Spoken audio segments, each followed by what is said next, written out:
All right, Adam, thank you very much, and welcome everyone to the biggest little city in the world. The tailgating scene is sizzling here in Nevada. They're fired up about a new era of Wolfpack football.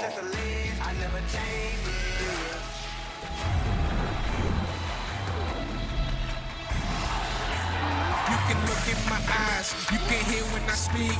I've been training for weeks, and I'm playing for keeps. You can't stop me now. You can't stop me. From Mackey Stadium in Reno, welcome to college football on TNT Sports. The Nevada Wolfpack, one of the most improved teams in the Mountain West, looking to get back-to-back victories as they play host to the Georgia Southern Eagles out of the Sun Belt.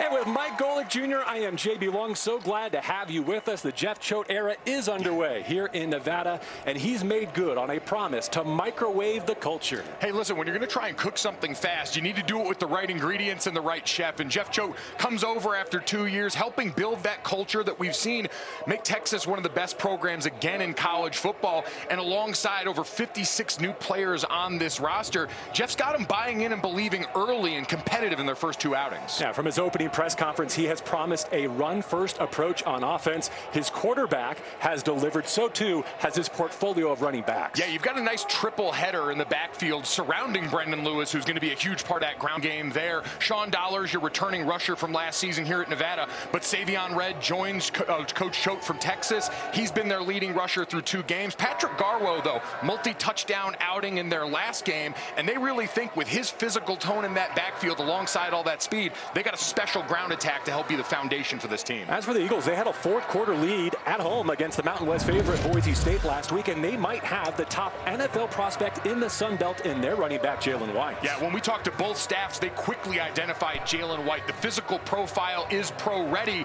and for this Georgia Southern staff, they want between 20 and 25 touches for a guy that they think can make it happen every time the ball's in his hands. Before we kick it off, time to meet the third member of our team. Let's send it down to Nabil Kareem. But yeah, guys, both coaches saying they want a better and faster start in this game. Neither team scoring in the first quarter last week.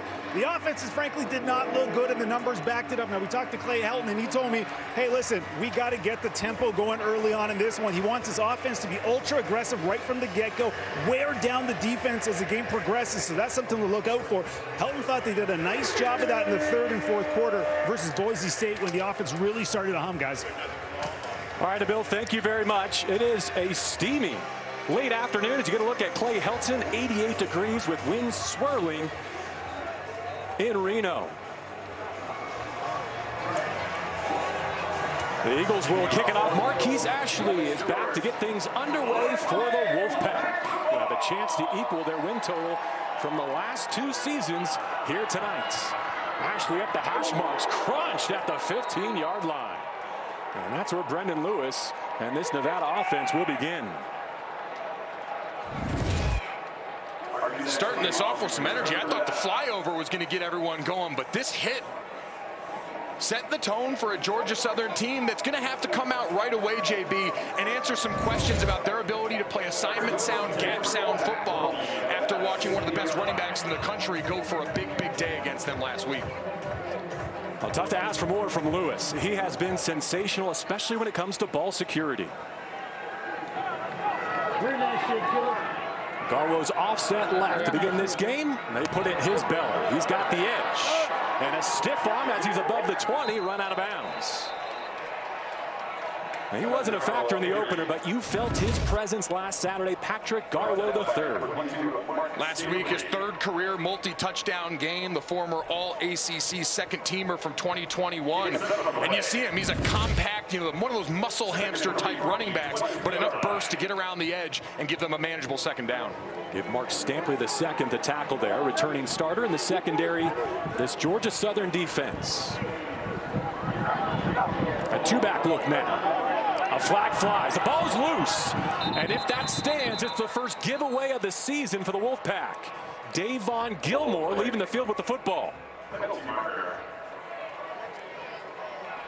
Initial indication looks like it might be against the visitors. Our referee is Christian Watson. Offside, defense, 5-yard penalty. Remain second down. Let's get a look at the rest of the Nevada offense. With an offensive line that did not allow a sack last week and paved the way, Mike, for over 200 rushing yards. Yeah, I think it starts with their tackles, Isaiah World and Josiah Timoteo on the right side. Both of them done a great job establishing and helping set up that pocket so Brendan Lewis can not only affect the game on the ground, but feel comfortable standing in the pocket as well. Out of the pistol, another flag soars at the snap. He shoots it out of bounds, and we'll await another penalty announcement. He's looking for Jaden Smith, his 6'6" target out there. Has 10 receptions through 2 games. We talked about that fast start. Brandon Bailey, the defensive coordinator for Georgia Southern, trying to get off to a fast start on defense, sending pressure. These guys pinning their ears back early. Just a little too antsy. Good opportunity if you are Nevada to make use of that snap count while this defense is showing they're going to be aggressive in the early going. A challenge for the Eagles. They go from facing a lot of 2-back running game. He's trying to slow down Ashton Genty. Offside. Defense, number 31. 5-yard penalty. Remains first down. Chance Gamble, a defensive back, leaning into the neutral zone here. Yep, you see the pressure coming off that boundary side. They get him to jump before the bootleg there, where some pressure showed up in Brendan Lewis's face. He wisely sees the flag, gets rid of the ball, and knows now they've got the first down off of penalty yards already. But just to complete the thought, the Pack will throw a lot more 11 personnel at this defense, force them to tackle in space. Garwo remains the back. Brendan Lewis trying to get on track against this Georgia Southern defense. Sets the laces, spins one, too tall. Jaden Smith had an outrageous 2-point conversion catch last week in the win at Troy. Part of a 6-catch, 81-yard performance. He's in his 6th college season. Incredible big-bodied athlete they've got in the perimeter, and you saw before the snap on that play, tried to use the bunch to the right side, had the running back wheel out that way, all to get plenty of space for all 6'6" of Jaden Smith to try and make that catch. 3 receivers in formation, still Garwo the back. There goes Marcus Bellin in motion, and they'll run it with Garwo behind his pads to shorten up 3rd down. You mentioned the different looks that this Georgia Southern defense is going to face. A lot of multi-running back sets in addition to that 11 personnel. And with Brendan Lewis operating that spread option attack, you get those elements of the triple option you were used to seeing at Georgia Southern for all those years. Eye discipline going to be key for everyone on the edge of Georgia Southern today. They bring in their jumbo package. They bring in Josh Grabowski as an extra lineman. Trying to win over Mike Golick Jr. on their first offensive series. A quarterback keeper with penalty markers down. Lewis up near midfield. TJ Smith tracking him all the way. If the play stands, the Wolfpack can move the chains. And you see Nevada gesturing. This one looks like it's going to be on Georgia Southern again on defense, a little overzealous up front. Another neutral zone infraction. The bill documented the fast start for both teams. Now Georgia Southern a bit overzealous on that side of the football. But Nevada's fast start involving their quarterback. Again, you get that big groupings of personnel in there, your extra offensive linemen. Everybody on the defense is keying up the middle. Garwo's a big physical back. And then Brendan Lewis has the wherewithal to see the end crashing down, pull the ball, and get an easy first down to keep this Nevada offense rolling. He is their 2nd leading rusher through a couple of weeks. Brings his Wolfpack to the line with Savion Red taking his turn in the Nevada backfield. Set up 2 by 2. Here's Red to the edge. Turns the corner. And he's got another Nevada first down in the Eagles territory. Another wrinkle in this backfield. We call this bash. The running back and quarterback exchange responsibilities. That play is blocked for Brendan Lewis up front, but that end crashes down. He gives it to the running back now, who can take off going on that edge. And Garwo, we've seen now get to the edge a couple of different times there. That time, give the credit to the scheme and the quarterback for holding the defense's eyes.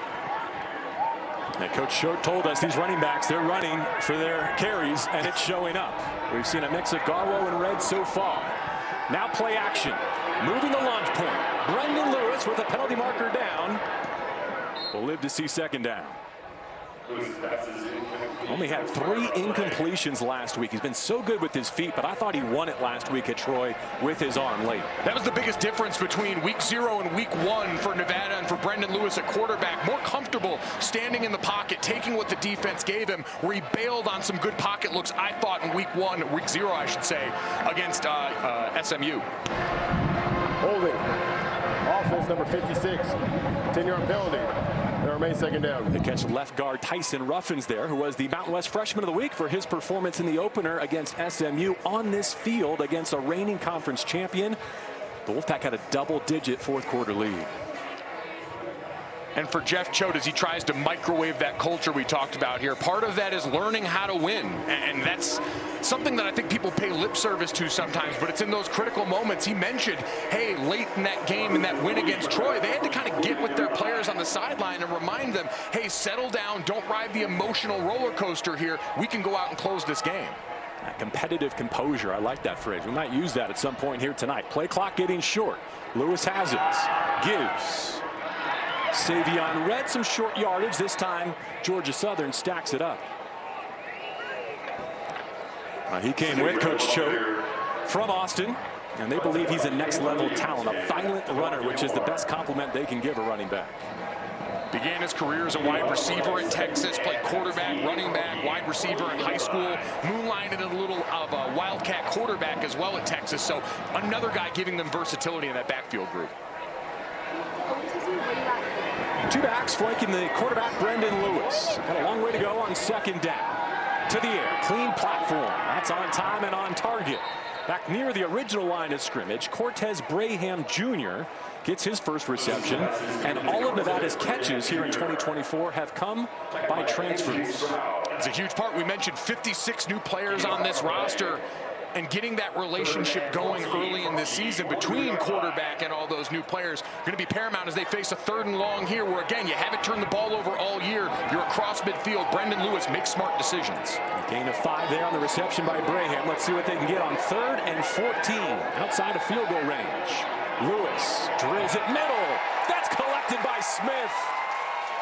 A 3rd down and long conversion for the 6th-year receiver. Working against Marquez Watson-Trent. A lot of size over on that left side, and you see him get inside. All the attention up in front to the tight end, Andrew Savainaya.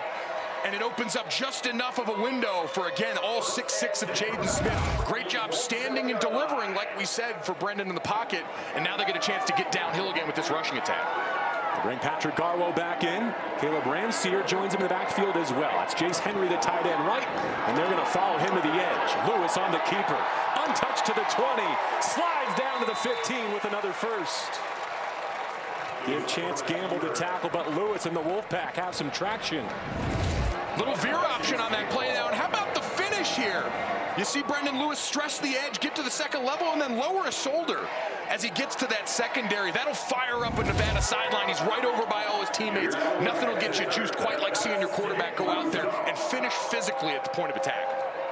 3rd run of at least 10 yards on this opening drive for Nevada, looking to strike first. This will be their 10th play of the opening march. They can really lean on Garwo on short fields. He's offset right. Lewis in the sunshine. Looking left. Looking end zone. Got it. Touchdown, Nevada. Cortez Braham Jr. with his 2nd of 2024.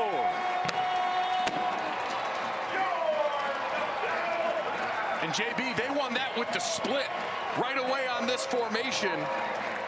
Cortez Braham all the way on the outside, plenty of distance between him and the rest of this group. And just a great ball, playing it safe from Brendan Lewis, an incredibly efficient drive as we've got a player down right now for Georgia Southern. What a view from overhead here in Reno. Brendan Lewis continues to light things up as Chance Gamble is the injured Eagle on defense. 10 plays, 85 yards in 5 minutes. Jeff Choate and the Wolfpack go down the field for a touchdown on their first possession. A 15-yard connection to cap it from Brendan Lewis to Cortez Braham Jr. And after an injury stoppage, we're set for the extra point. Matthew Killam is the redshirt senior from San Diego. 5th year at Nevada. 1st year as their full-time place kicker. Had been their kickoff specialist.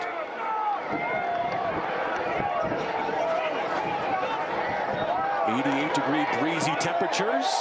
And he's able to punch it through for a 7-0 lead.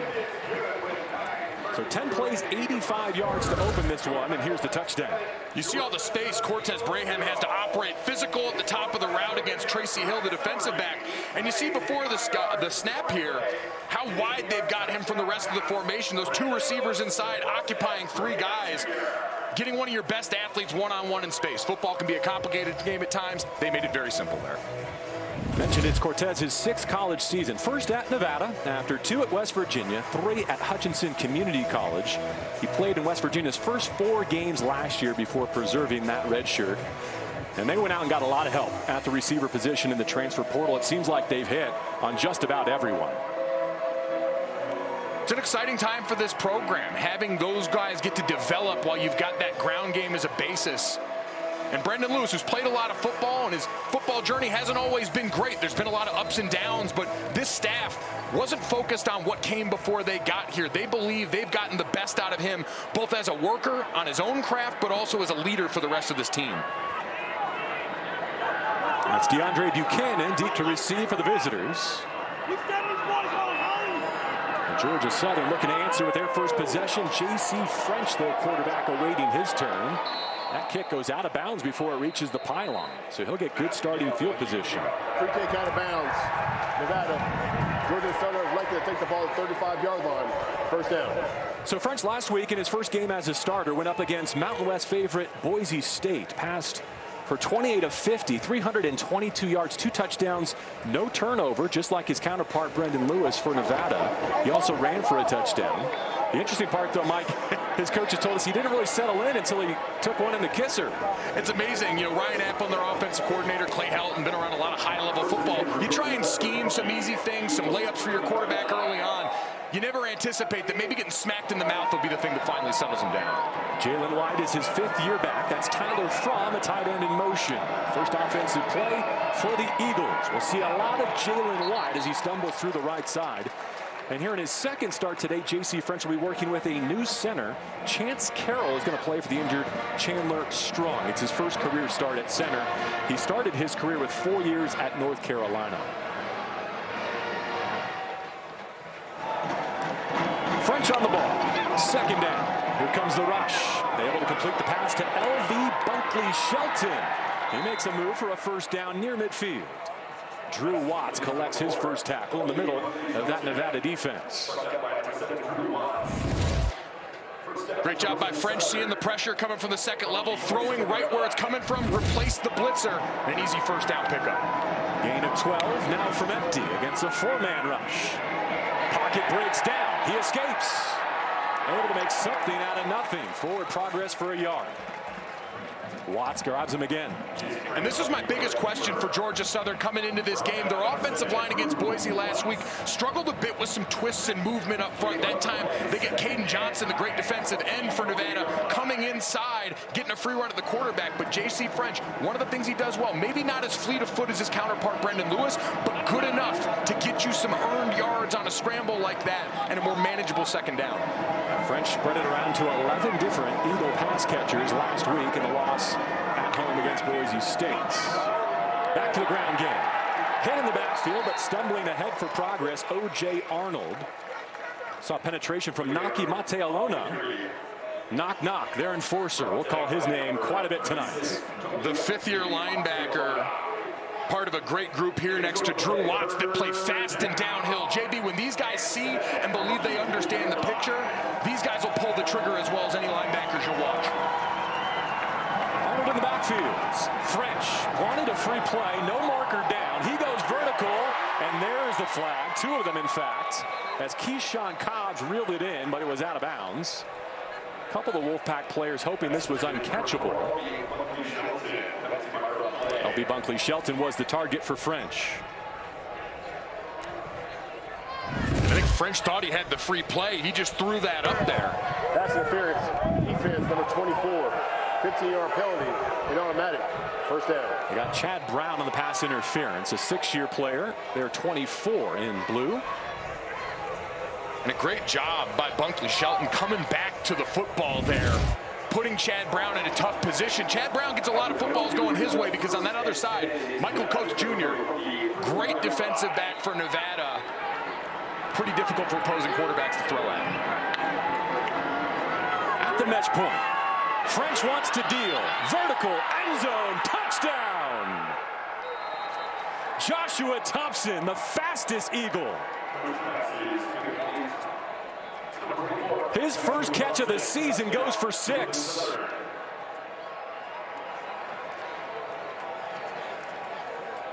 And you look at the back end of this one here, you're going to see the safety, Aiden Seuli, with his feet stuck in the ground here, just runs right past him off the play action look. That extra burst of speed and an incredible ball by J.C. French, laying it out in front and giving his guy a chance in the back of the end zone. Gavin Stewart on for the try. Eagles had a missed exchange on an extra point last week, but the operation clean here, and they've tied the game with 7:24 to go in the opening quarter. Buckle up, Golic. We're gonna have some fun tonight in Reno.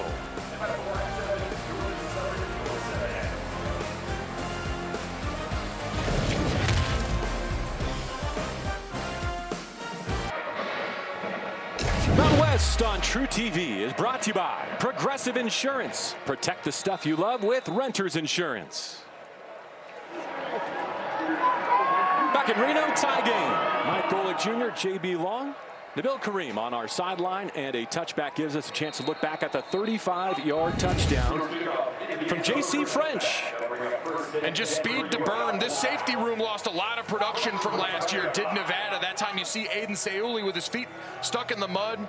Amani Johnson gone to the NFL, Richard Toney at TCU. So Seuli, a first-time starter this season and a guy who struggled a little bit with athleticism in space. So I'd anticipate Georgia Southern trying to look his way if they can create favorable matchups like that in the slot. Would you believe me if I told you that Joshua Thompson just caught the shortest pass of his career? All 6 of his career receptions, 35 yards or longer, including that 35-yard touchdown.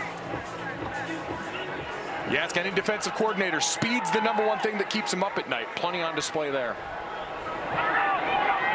Brahan scored the touchdown for Nevada, and he gets the jet sweep here. Well defended.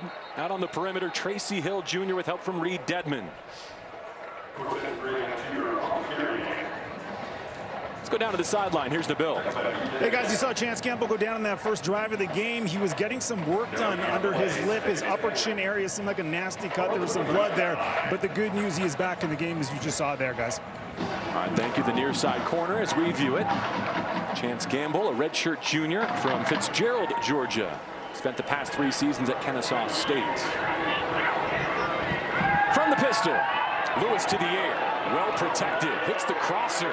Nice tackle in space on Jace Henry, who's off to a great start. An Ivy League transfer from Dartmouth to Reno. Always jarring when you look down and see mechanical engineering as the major on the list, and that time a great contested catch. He's a big-bodied guy, all of 270, and said, hey, my mainstay has been as a blocker. I can be physical at the point of attack, but we've seen the hands on display since last week, and especially now, starting off strong here. The Choke once recruited him out of high school when he was at Montana State, and Henry was a prep player in Alaska, the state player of the year as a dual-threat quarterback. Now finishing his college career at tight end. Here comes the heat. Lewis handles it beautifully. First down completion up near the 40. Marcus Bell and his slippery, the local product, moving the chains. Working against Mark Stampley II and Tyrell Davis. It's a great pickup in the backfield. You get the action. Marquez Watson, Trent blitzing at the linebacker spot. And a great job by the running back, sticking his nose in there with the defensive lineman looping around the edge, trying to get an easier path to the quarterback. Running back working in concert with the big fellas up front. Lewis in the Wolfpack 3 for 3 on 3rd down. Now he'll call his own number. Great vision and a stiff arm. Steps through a tackler. And he's got midfield. Close to another Nevada first down. And Gamble ran him out. Great call by Matt Lubick here. The motion out of the backfield gets a safety screaming towards that other direction. And so Brendan Lewis knows once he clears that initial look, he's got some added space and some time from that second level before he's going to see a tackler. Having a quarterback, a true dual threat like that in third and short situations gives the defense so much to look at. It's hard to feel like you ever have a chance to be right. I wonder how the green dot communication system is working in the quarterback helmet. He seems to be looking to the sideline for non-verbal signals between each snap. Keep an eye on that. The new technology implemented here in Mountain West and across college football. A first down run chews up at least half the chains. And there you see the offensive line get a chance to lean on Georgia Southern. Spencer Lavelle is a mountain of a man. I saw him on the field before the game, big Viking tattoo. And that time you see him pulling around, kicking out from the inside out, and creating a great hole in the middle. Plays like that, counter, are supposed to hit up in those A-gaps right on either side of the center. And getting a big 6'7" guy like that to bend, get low, and dig out the defensive end is why this group can be so successful, I think, this season. Lovell at right guard, his 7th season, his 4th college. Arizona State, Cal, Kansas, and now Nevada. With the man in motion, off the play fake. Lewis drives one. Miscommunication. Jaden Smith, the nearest. Andrew Savainea was also running up the seam as a tight end. A great job by the safety. TJ Smith sniffing that one out, trying to get that tight end wheel backside. They want a little play action, similar to what we saw from Georgia Southern. When you cross midfield, you get into that 45, 40-yard range there. It's a great opportunity to use that space for a little play action, knowing you've got a manageable 3rd and 3, 3rd and 4 here. Yeah, so the Wolfpack perfect 3 of 3 on 3rd down so far. I wonder, though, if Matt Lubick would consider this 4-down territory. Absolutely should be. 3rd and 3. Trips left to the wide side of the field. That's where Lewis is looking. Deals. First down catch at the 40. Braham untouched to the 35. That's easy money for Brendan Lewis. And great on the outside, Jaden Smith, Jace Henry, 2 big bodies clearing out space there for Braham coming inside out. You get that natural rub, as the offense calls it. Defense might call it a pick. And trying to run over the top. Just too much for Davon Hicks coming from that inside, trying to stick with it. Gain of 9 on 3rd down and 3 keeps the drive alive. Both teams getting touchdowns on their opening possession and a fast-moving first quarter out of a full house backfield here. Nevada continues to change the pre-snap picture, but their intent is not in question. Patrick Garlow III. That full house backfield look, getting 3 running backs in there with Brendan Lewis. And he's calm, cool, and collected in the middle of that chaos. Any option look, whether it's under center or spread, you've got to have a quarterback who's comfortable in the fire. And so far now, going into his 3rd game of the season, Brendan Lewis is just that. Gain of 4 leaves 2nd down and 6, and it's Savion Red's turn, the junior from Grand Prairie, Texas, the former Longhorn. Offset left in Brendan Lewis's backfield. He takes the handoff. He wins the race to the edge. Gets a great block from Henry. And Red has the silver and blue in 1st and goal. Jacob Ferguson saved a touchdown. We've seen these running backs get to the edge. He just runs right past Ferguson, who, again, when you've got all this eye candy to look at, all of this option in the backfield. And then Jace Henry. Good runs happen when the O-line blocks well. Great runs happen when your wide receivers and tight ends are downfield, working and stalk blocking, just like Jace Henry was there. And he's a guy they could feed down here as he's split out in that slot next to Jaden Smith. Those are 2 big targets to try and get a pass up to here. 10th play of the drive with Henry in motion. Off the play fake. Lewis rolling the pocket. Whistles one to the end zone, incomplete. Trying to thread the needle to Savainea. Down here now you see Savainea coming from that backside. They're going high-low there with him and Jace Henry. And I think a little bit indecisive for Brendan Lewis at the beginning there. If he had cut that loose just a hair sooner and being able to lead his tight end, we might be striking up the band. So 2nd down and goal, just outside the 2-minute mark. That's Jaden Smith sprinting over. He'll be the number 1 to the left of Lewis, with Henry standing up in the slot. Here he comes. Garlow leading the way for his quarterback. Puts it in the paint, but a flag. Jace Henry got a little overzealous on the motion there, started going towards the line of scrimmage. This is going to be coming back. Once again, Christian Watson, our referee. Do you think he's used his COVID year? Like, we might see him in the transfer portal. Jace Henry there coming in for the crack block from the side. That might actually be the call there as well, coming in from that outside. Personal foul, blindside block, offense, number 16. That 15-yard penalty enforced from the previous spot. It remains second down. So that's far worse than just a procedural penalty. Exactly, and that rule, you can't come back and block perpendicular to the line of scrimmage outside of the field of vision of that defender. And you see on that left side, it's a great hit coming off that short motion. But again, modern college football, we know, trying to take care of a lot of these guys, prevent some of the injuries, especially head injuries we see in those big-time collisions. So now second and goal here from about the 20. Plenty of space to work in a play-action shot here, though. Nevada drive has already covered 70 yards. Lewis backed up. Clock running out. He gets out the side door. Scrambling to the 16. Marquez Watson Trent, two-time captain at linebacker with the Georgia Southern tackle, a gain of 4. Athletic guy who's seen a lot of ball there, but not much can prepare you for an athlete like Brendan Lewis coming at you in the open field there. Watson Trent, the honorable mention All-American last year, according to Phil Steele. Guy who racked up 122 tackles, third in the Sun Belt in 2023. What do you like here, Golic? Third and forever in an and goal situation. Yeah, third and forever. I think you're going to try once again looking for a clear out, and we've got Cortez Braham all alone now at the other side of the formation. It's the same spot he scored that touchdown in last time. Lewis, end zone shot, over the shoulder. Oh, he almost dropped it in the bucket to Smith, and a late penalty marker might extend this possession. Tracy Hill Jr. in coverage. I can say he was the guy they scored the touchdown on last time they were in the red zone here.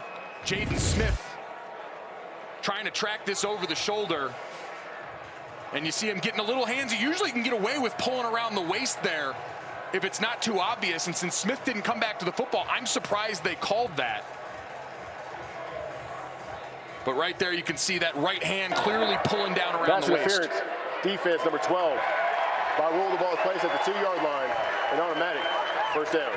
Now Smith in his first year at Nevada after 3 at Montana State, where he had some familiarity with first-year head coach Jeff Choate after being recruited there when Choate was the Bobcats head coach. And then Smith also spent 2 years at Tarleton State before joining the Wolfpack. Some familiarity there, some beef here. Josh Grabowski wearing the number 89 jersey on the end of the line of scrimmage. An eligible number for usually a backup offensive lineman.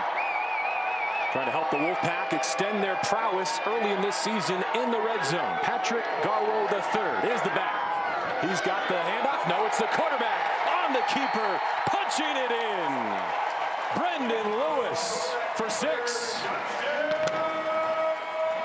And you saw him right before that play switch and get Josh Grabowski, their extra offensive lineman, over on that side.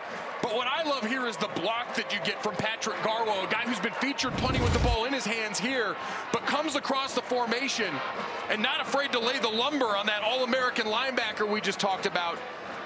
This group doing it all in the backfield, certainly running, catching passes, but being willing and able to seek contact like that to give your quarterback an easy lane is part of why this coaching staff loves the group they have. Killing for the extra points. With 68 seconds to go in the first. Lewis already a 15-yard passing touchdown. Now he adds a 2-yard rushing score. It's his 3rd career game with both a passing and rushing touchdown. Jeff Choate and the Wolfpack flexing their running game to grab a touchdown lead.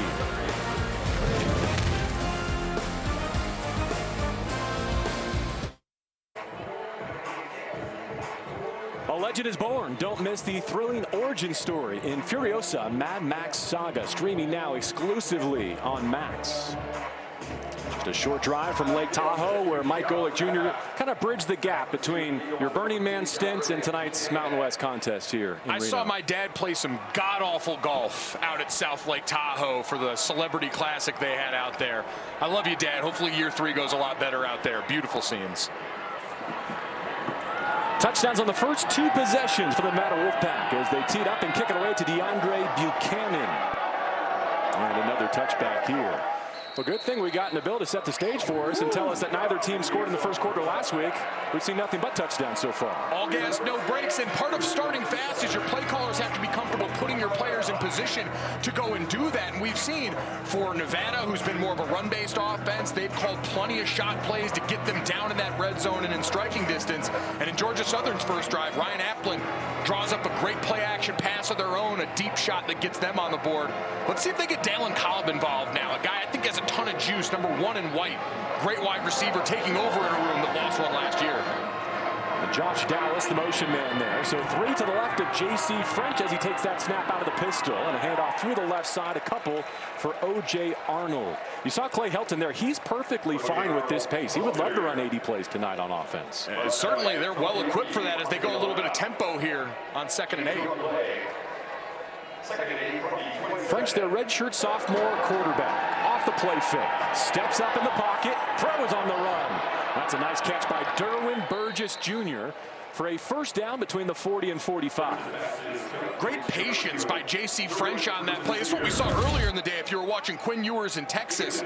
You see the route here by Derwin Burgess, second all-time in almost every receiving category here. He comes open late because J.C. French steps up and maneuvers in the pocket off that play-action short roll. Gain of 15 yards. Back to it. Well, now routes. Josh Dallas wearing the honorary number 0 today for Georgia Southern. He's normally in 19. His twin brother David is the backup quarterback. Together, they won a Georgia State title at 14-0, averaging a smooth 53 points per game. New high score. Is that bad? Do they break the game? Almost hate to see this first quarter come to an end. It was a thrilling one. 21 points combined, and we're just getting started. Georgia Southern and Nevada on a steamy night in Reno on TNT Sports.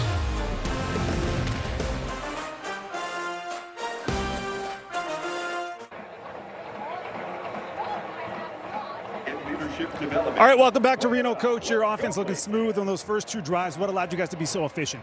Yeah, I think Matt did a really good job in our openers, kind of anticipating what we were going to get from them defensively, and it played out that way. We've done a good job of overcoming some mistakes, and that's always a positive. But this is an explosive offense on the other side too, obviously, and this may turn into a little bit of a shootout. Thank you, Coach. Yep, have a good one. All right, thank you, Nabil. I like the forecast there from the home head coach, predicting a bit of a shootout as Derwin Burgess Jr. has another. Keaton Crawford, Michael Coates Jr. combining on defensive tackle for Nevada.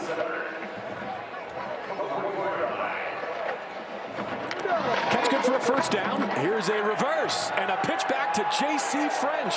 Now he's got Dalen Cobb with a block. Hey, he lowers his pads and he's got the 30. Took a long time to develop.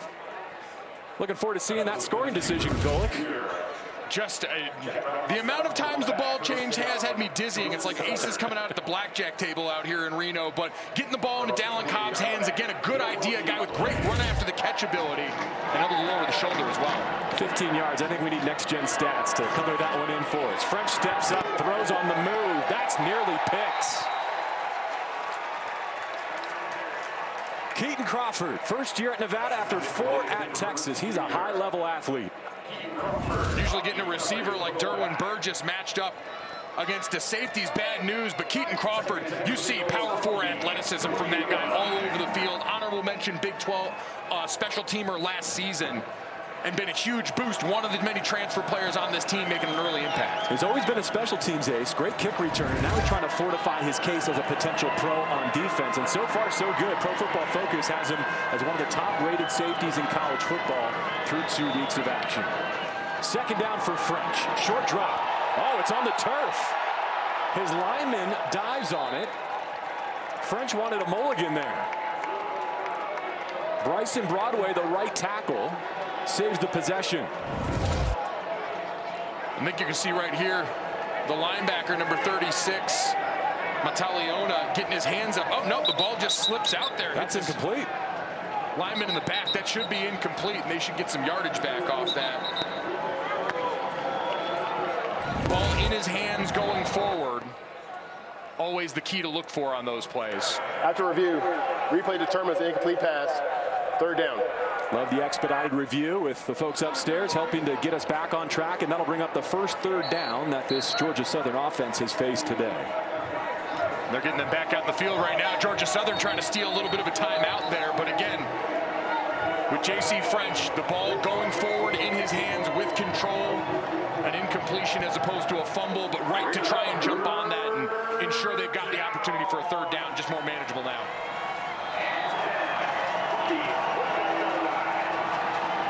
Jalen White's in his backfield, needing the full chains here on third down. The edge rusher flinched. Was he in the neutral zone when Bryson Broadway came out of his stance? Henry Ikahihifo thinks he drew a false start. He was not in the neutral zone. Offside. Defense, number 0. 5-yard penalty. Makes third down. And I think that's the right call here. Does he get into that neutral zone? You're seeing him lean forward within that yard of the football, and then the adjacent lineman reacting there. It's right on the edge, but I think ultimately a good call and a smart decision by Bryson Broadway. If you see it, make the move, make it definitive right after that movement so you don't give the ref any wiggle room. So that cuts third down in half. They now need 5. White motioning to empty for his quarterback, J.C. French. Looking for the 18-yard line with this route. In-breaking route, denied. How about a late flag from the back judge? Michael Coates Jr. thought he might have gotten his defense off the field. Instead, it looks like PI.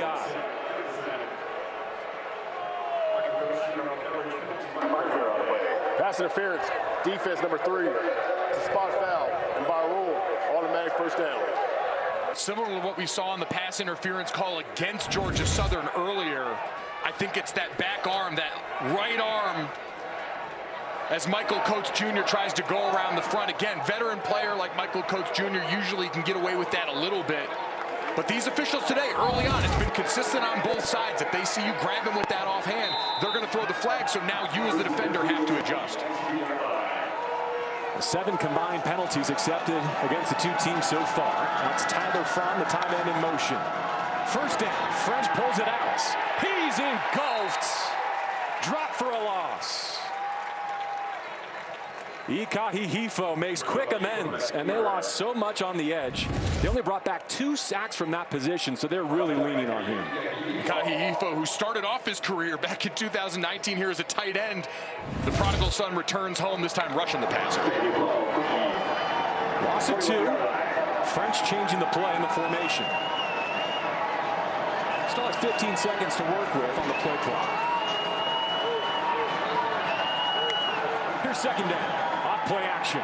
French drives a spiral wide of the mark. Bunkley Shelton, a 5th-year player from Inglewood, California, was the target.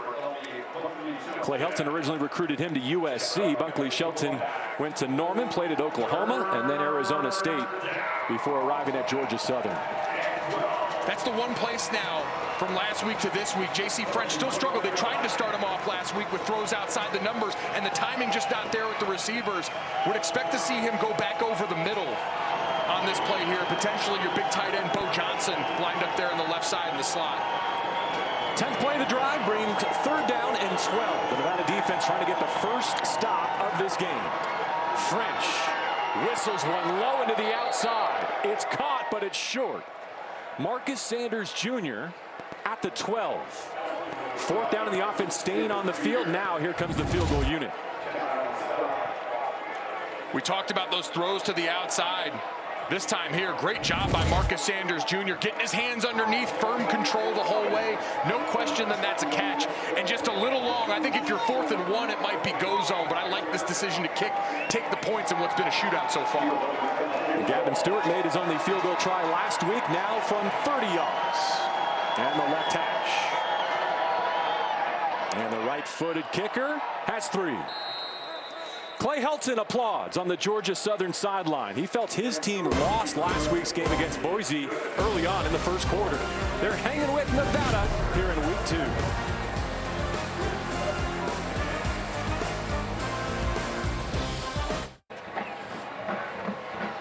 The MLB postseason is almost here, and TBS has you covered this October. Watch all the big hits, clutch plays, and more beginning October 5th on TBS. An aerial view of Mackey Stadium here in Nevada. The Wolfpack with a 4-point lead on visiting Georgia Southern. And this will be another touchback. It gives us a chance to introduce Matt Lubick, offensive coordinator, and the fine work that he's done so far with the Wolfpack. This is National Marrow Donor Program Awareness Month and game. Matt was saved by a stem cell transplant from his sister. He's in remission, but still battling leukemia, blood cancer that starts in the bone marrow. Still going through chemotherapy. Lubick is 52 years of age. He's in his 30th season of coaching. He's been an essential part of this Jeff Choate turnaround. Obviously, him and Jeff Choate go way back. And he was surprised when he got the call to come out here and join this team. The team still has to be mindful, make sure they're giving him space in meetings. It's been more fist bumps than handshakes, but everyone playing their part to make sure their coordinator can be here in the mix with them day in and day out. Savion Red stuffed on a first down run. Yeah, Matt was a defensive back for Montana Western in the early 90s when Choate was just beginning his coaching career. That's how far back they run. And you know, when he was offered the assignment, he was in the hospital with no guarantee he would ever be here to work in person. He went through the spring, helped install this offense, arrived one day before summer camp. And Jeff Choate said they designed this staff to be able to accommodate this. Mike Lynch has some play calling experience. Their running backs coach, Brian Armstrong, their offensive line coach, also integral and involved in that. But Matt, in the sense of purpose, he gets showing up every day, said it's been a big part of keeping him mentally uplifted and in good spirits as he continues to battle. Marcus Bellin slaloming there to the outside to set up third down and short. He's a local product from nearby Truckee, California. Scored his first touchdown as a member of the Wolfpack in the opening moments of the fourth quarter at Troy last week. We've seen these jet handoffs getting a lot of work today for Nevada so far. You always want to stress a defense east and west to give you those opportunities to go north and south. And another third and short here. Big personnel. This is where you've got to be on high alert if you're Georgia Southern for more of that quarterback run. Lewis in the Wolfpack, 4 for 4. Here's a direct snap. And a nice find. Good vision. Savion Red picking out his gap to move the chains. So right as I say quarterback run, we get the quarterback running straight towards the other sideline, motioning out of the backfield. Garwo with the keeper off the direct snap as we've got a injured defensive player for Georgia Southern. The Pack stay perfect on third down conversions, now 5 for 5. Tyrell Davis, a redshirt junior defensive back who had a pick last week in the second quarter against Boise State, the third of his career. The training staff attending to him will step aside.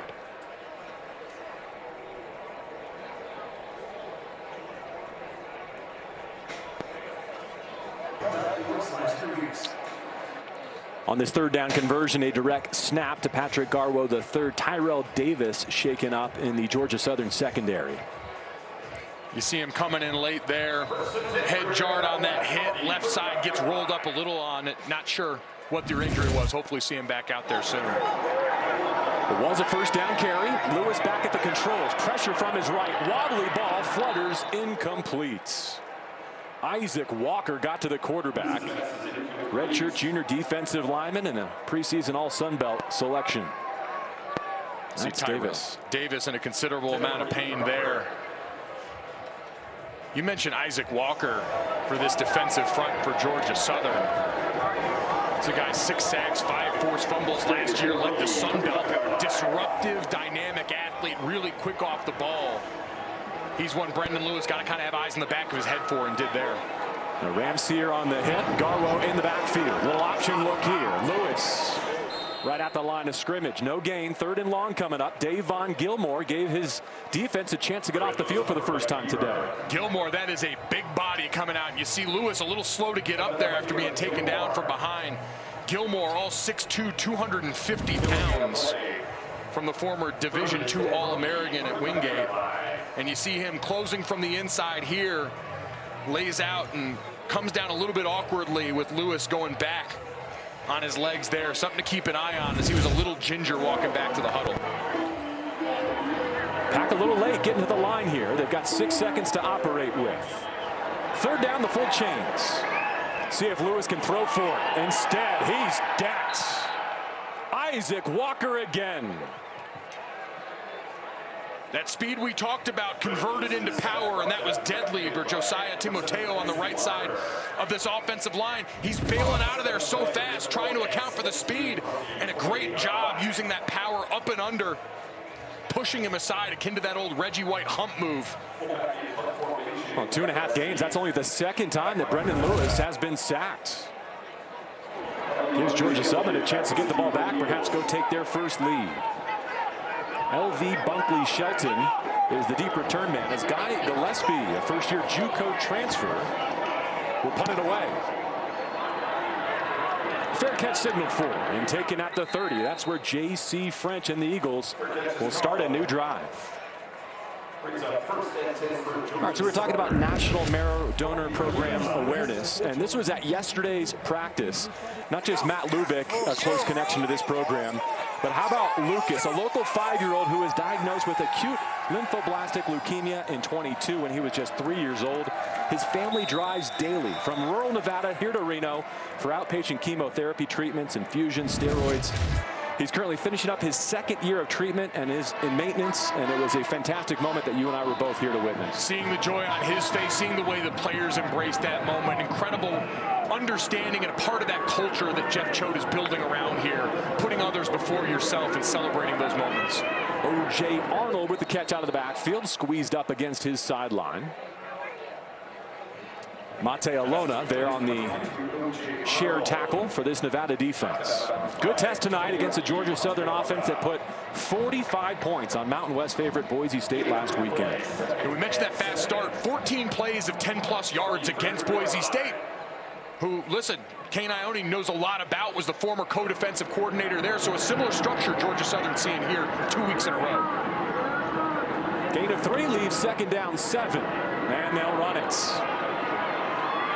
Haven't seen a lot of this, but before the night is through, I think we'll see a lot more. Surprising that Jalen White is not the featured back. O.J. Arnold getting a look. And you saw that blitz on the backside, not closing back fast enough, was the linebacker, number 44, Austin Harnato. 2 guys occupying that outside gap, and a great job hugging the offensive line and then making that slight cut to the second level. Middle of the second quarter, Eagles driving, hoping to pick up their first lead. This is going nowhere fast. The Wolfpack blow it up. Caden Johnson fed it back inside, and Mate Alona rallied to the football.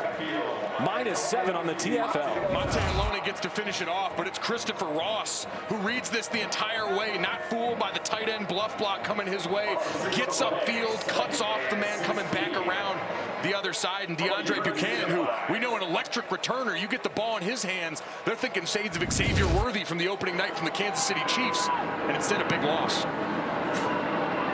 Second down 17. French trying to get some of it back early to the flats, and that's blown up too. K.K. Meyer with the tackle in space. Only returning starter in this Nevada secondary. And now you get a chance for the sub package coming on the field here for Nevada. You see Drew Watts, Keyshawn Cobb, who's that dime defender, that 6th defensive back coming in, as they're going to try and get some pass rush able bodies on the field and give J.C. French a cloudy look at the beginning of the snap here. Yeah, Eagles wanted to go quickly and lock that defensive package in, but the Nevada Wolfpack get their subs onto the field. Jalen White has a long way to go, picks up the first block, but the Wolfpack are hunting. They answer the Georgia Southern stop with one of their own. Torrey Daffin gets his defense off the field. That time the Wolfpack opting to sit back and play coverage in a 3rd and long scenario, keep everything in front of them. French and Josh Dallas trying to do a little bit of a dance there, as Nevada just gets their 12th man off the field in time to avoid the penalty. The first Australian in Eagle football history, Alex Smith, the lefty punter. He hits a helicopter down to Bellin, feeds it inside his 20, trying to get over to that wall right, instead dropped at the 16.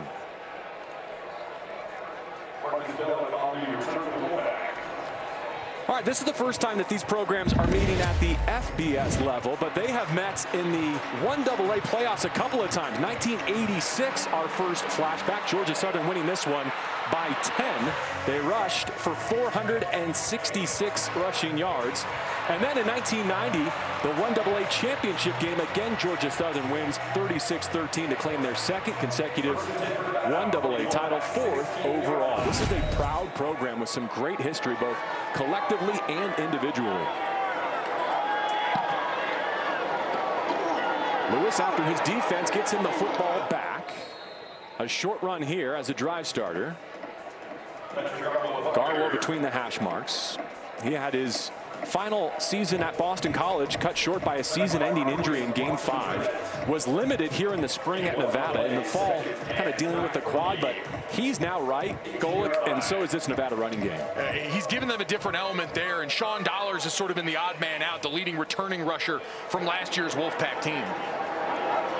Garwo closing in on 2,000 yards rushing in his career. Back to the air for the Wolfpack. Are you serious? Did Jaden Smith go get that? Incomplete.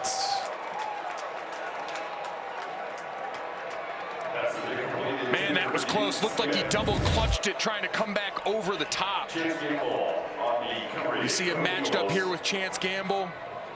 Comes back, Gamble tries to throw that paw up and actually gets just enough of the football to jar it loose from what would have been a circus catch. And I think Brendan Lewis locked on a little bit. He had Cortez Braham coming from the other side, wide open in the middle of the field. Well, they've got the lead because they've been spotless on third down. This is a challenge, 3rd and 8. Against a 4-man rush, he's well protected. There's the target for first down yardage. Marcus Bellin moves the chains. T.J. Smith with the tackle, but 13 yards on 3rd down and 8 out of the hand of Brendan Lewis. That's the response you want to see. That's the maturity from your quarterback, not to be deterred after the miss on the big play. Great job sorting out the twist on the right side by that offensive line. And a couple of guys in the frame there. Jace Henry right in front, but they sort that out for the first down. The disbursement was a little awkward there, but veteran move by Henry to know that Bellin was there behind him for first down yardage. They throw out of the backfields. Sweet play. Reed Dedman. He did his homework this week. Sniffed it out the entire way. Great job knifing around those blocks.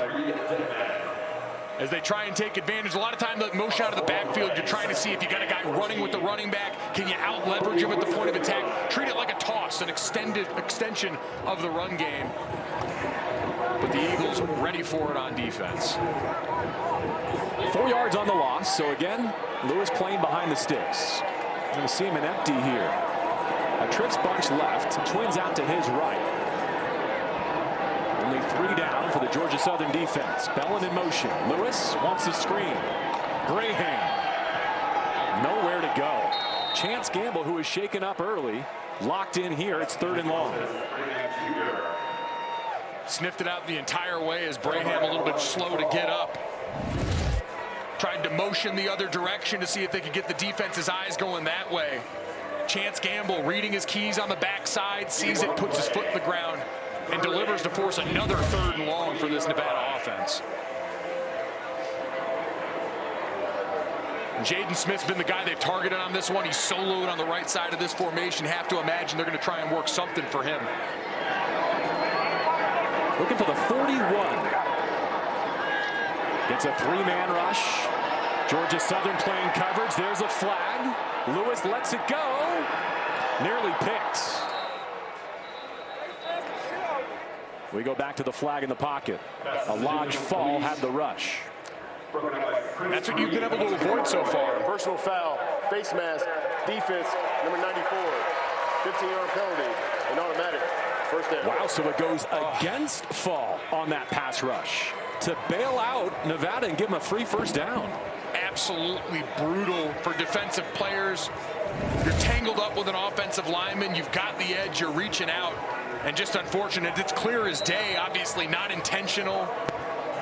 But gives Nevada a much-needed bit of breathing room and a chance to really flip field position. That could be a really critical play in this game with 3.5 to go before the half. First down approaching midfield. Savion Red to the edge. Look at Jaden Smith competing without the football, too. He thinks he's a pro at the receiver position.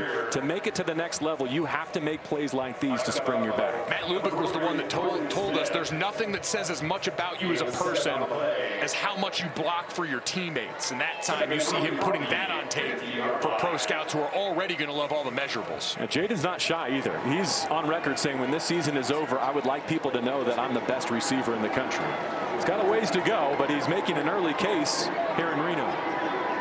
Gain of 7, 2nd down 3, and they kill it.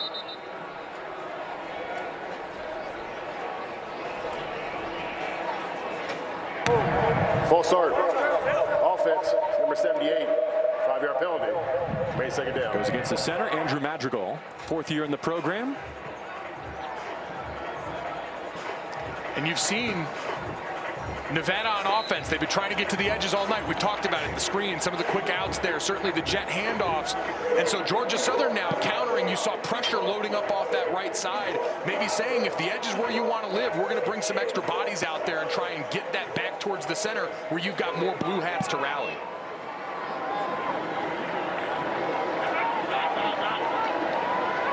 Out to Red. Picks up a block. Could not get away from that corner. It's a tough play by Mark Stampley II to get off that block. Great job by him, but this is what we talked about in the prior snap where we saw Garwo motion out of the backfield. This time, Reed Dedman doesn't run with him, and so the quarterback knows, all right, we've got leverage, I've got blockers out in front. Let's give one of our playmakers a chance in space. Wolfpack living in 3rd down. Let's see if they can pick up another one. They break the huddle with Patrick Garwo III in the backfield. 3rd down and 3 from just shy of midfield. Jaden Smith motioning into the backfield now, looking his way.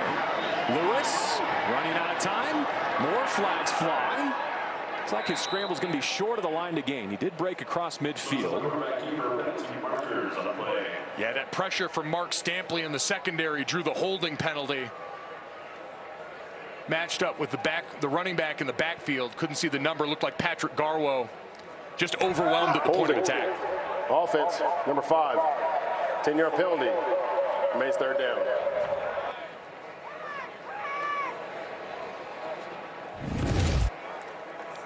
Again, you're going to see right here, Stampley coming off the edge and just going bull rush on Garwo. Holds on for dear life as Brendan Lewis tries to evade. And that's always the difficult part as a pass blocker.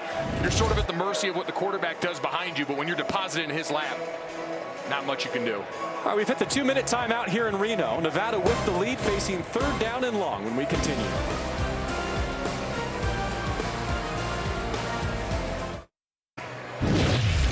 All right, halftime is coming up with Adam Lefkoe, Takeo Spikes, Victor Cruz, Champ Bailey, Mike Golick Jr. here with me in Reno. I'm afraid they might show highlights from South Bend. I don't know what you're talking about. Football game happened there today? South Bend, you mean the lacrosse institution? 2-time national champions? 2 minutes to go before half. Brandon Lewis has been sensational on 3rd down. Got a long way to go here, and that's out of bounds, incomplete, looking for Jaden Smith. So the teams combined for touchdowns on the first 3 possessions of the game.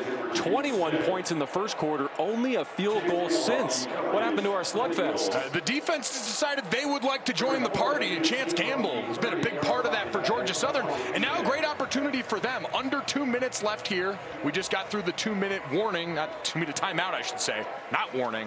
A chance to swing the middle 8, last 4 minutes of the first half, first 4 of the second half, with points when they get the ball also, Georgia Southern, to start the second half. You're buying dinner now for that violation. That was the deal. Punt is in the air. LV Bunkley Shelton retreating inside his 20. He takes it with a fair catch.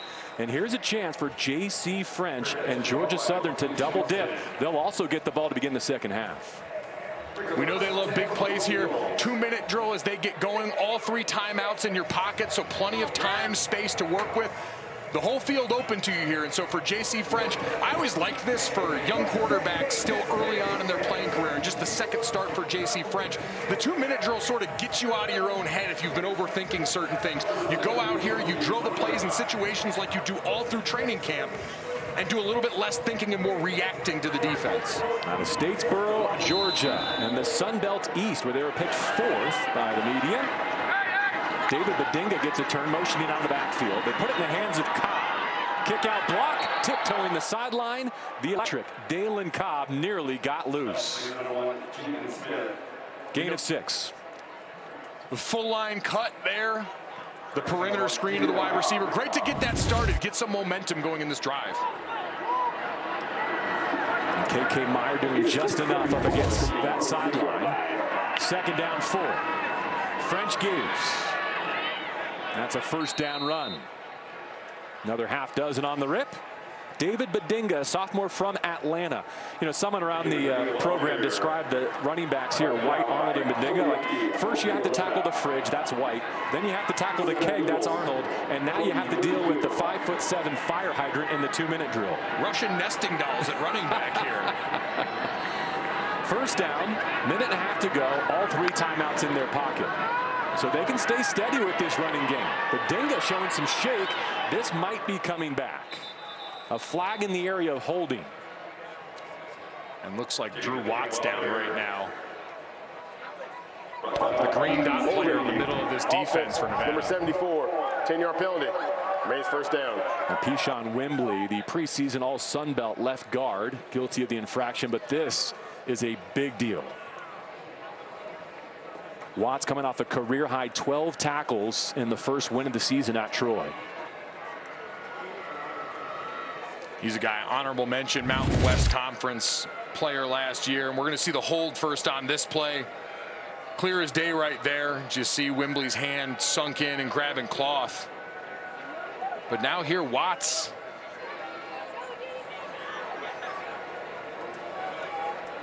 Not really much to see on this play right here. Lands awkwardly on that right shoulder. But other than that, nothing too overt in this hit. Yeah, that's the shoulder they seem to be working on right now underneath his pads. And we mentioned the green dot player for them, the first year of in-helmet communication between the coaches and one of the players on each side of the ball. So a huge part of this defense for Kane Ione as the communicator out in the field with him as he's walking off under his own power right now. Especially lose him in this circumstance, right? Closing seconds of the opening half where you figure your opposing offense is working quickly. Those short communication bursts can be critical. And that's what all the coaches we talked to said about that. It's trying to figure out with the player who is wearing the green dot, hey, what is their communication style? How much do I give them? How much is too much? And now having to adjust that on the fly. Thankfully, Mataliona, another veteran in that linebacker group, should be able to help offset the communication. A holding penalty puts the Eagles in 1st and 20. Clock moving now with 70 seconds to go. French changing the play. Now brings Cobb in motion. Checks it down to his back. O.J. Arnold. Wow, running on a corner, and he got the better of that matchup up to the 40-yard line. 18 on the game. Mataliona had to help finish it, but just when it looked like Georgia Southern was kind of bleeding clock and unsure of itself, this sparks a potential scoring drive. Great timing on the play right there. He heard you call him a keg and said, I got some fridge for you there, brother. Fair enough. Lowers the boom in the open field. Great blocking by his fellow receivers on the outside. And then matched up with Keaton Crawford, we mentioned.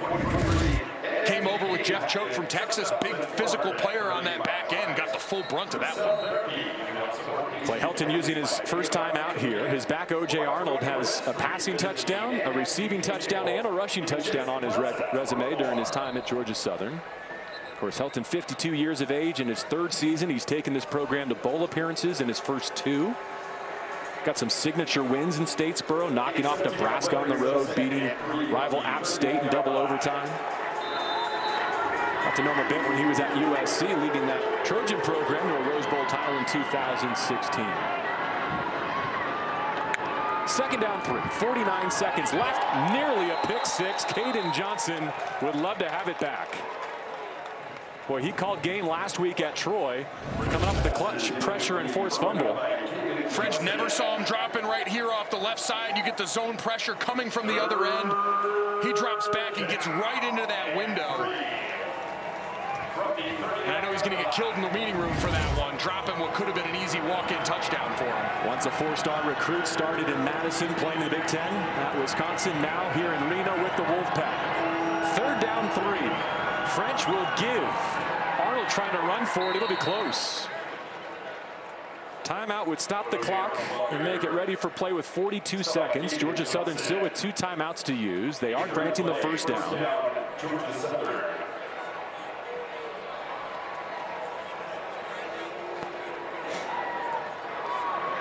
Now you can see the clock moving.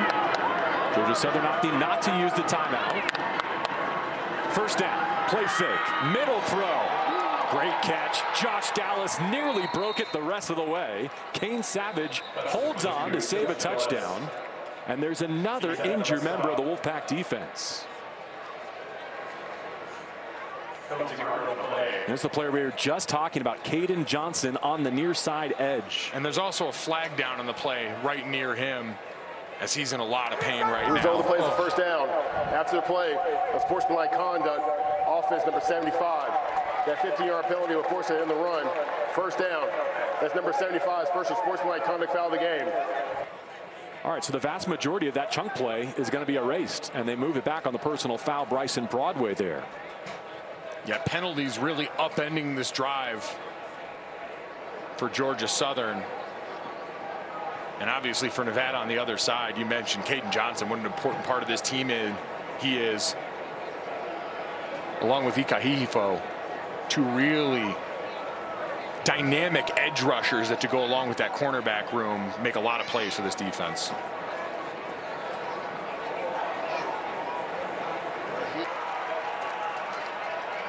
Back in Reno, that was an incompletion to O.J. Arnold, and now some extracurricular back in the pocket. We just had a personal foul penalty on Bryson Broadway. There's 75 and White, the right tackle. One rep later, after Caden Johnson, the edge rusher for Nevada, was injured. Apparently the sides had more to say. Yeah, Christopher Ross in for the injured Johnson, getting in with Bryson Broadway after that play, and I have a feeling we're going to see offsetting penalties here from both of these guys. But for Broadway, that's where Caden Johnson was injured there. And Broadway finishing on top of them, drawing the personal foul. And so if this is Broadway's second personal foul. Sportsmanlike conduct, Nevada number 0. That 15-yard penalty is forced in the previous spot. Automatic first down. That's number 0's first and sportsmanlike conduct foul of the game. So it's just Ika Hihifo, and that's consequential in lots of ways. You pointed out Broadway 2 and you're through, but also this gives late life to Georgia Southern offensively. They can get a field goal out of this, if not more. Yep, 2 timeouts still left, 14 seconds. So you've got the full field at your disposal to try and take a shot if you find some open space over the middle if you're J.C. French. An Eagles field goal, the only points of this second quarter since we opened with 3 straight touchdowns. French in the final seconds, lets it go middle. Cobb couldn't get there. Keaton Crawford in coverage, another penalty marker down at the line of scrimmage.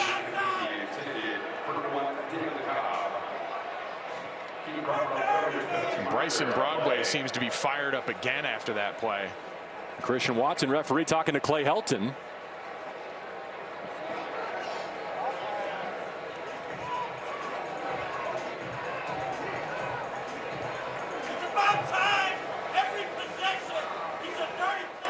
Personal foul, hands to the face, defense number 8. 15-yard penalty, non-mag first down. All right, so that's Ross with 9 seconds. They are in field goal range. And so you're going to see on the right side here, gets that hand up and underneath the face mask there, clear as day. Holds it there through the end of the play too. And remember, it was Christopher Ross. I know the penalty was on Ika Hihifo before, but Christopher Ross was jawing back and forth with Bryson Broadway. They got to calm him down out there on that defense. Drew Watts back on the field. Good to see it, linebacker for Nevada. He's got to get his guy under control. So 9 seconds, 2 timeouts. French sends his back in motion. Needs to work quickly. To the goal line, leaping catch, and a touchdown. Dalen Cobb with 3 seconds to go before the break. The Eagles capitalize on the penalty yardage, and they make Nevada pay. Great ball and great contested catch by Dalen Cobb. Similar to the way that he scored last week. Matched up with Keyshawn Cobb, mentioned, comes in as that dime back, that 6th defensive back, and just great leverage for Cobb there, and an on-time throw from French to put them up before the half. 24 yards on the connection, the extra points to extend the Georgia Southern lead. Dalen Cobb, someone Clay Helton was so proud of, because the Eagles are replacing their all-time record holder, Caleb Hood, at that position, and Cobb's kind of been his understudy, now stepping into his own. And it really is almost identical to the way that he scored last week. against Boise State, that time between two defenders. And here you see that knee going down at the goal line, but the ball already across, clearly a touchdown. And he is a guy, a juice player. When you can get him matched up in the slot like that in the middle of the field with guys that are either safety bodies or nickel defenders coming in, dime defenders in that case, he's a mismatch every single time. And we mentioned it before that drive, JB, that had penalties going back and forth that really were the story. Now it's Georgia Southern scoring to end the half and getting the ball to receive coming out of the halftime locker room, a chance to really swing that middle eight. One more look at it. And you see Cobb on that left side in the slot there, just puts his foot in the ground, gets inside, and that's a really great ball from French. The middle of the field, the area he's been consistently more comfortable cutting the ball loose in some tight windows for these first two games. And Choate shaking his head. We talked about the phrase competitive composure, right? That's what got them the win at Troy. It's what cost them the opportunity to upset SMU. And I wonder if that will come up in some capacity in this halftime locker room. Both coaches got to be thrilled that they're going to chance to get both their teams to halftime, calm them down a little bit, and try and maintain that competitive composure. See if Marquise Ashley gets a chance instead of low line drive kick. Hit an up man and heads out of bounds with still a second on the clock. Yep, that's why you won't see the flag come out right now. 5-yard line, first down.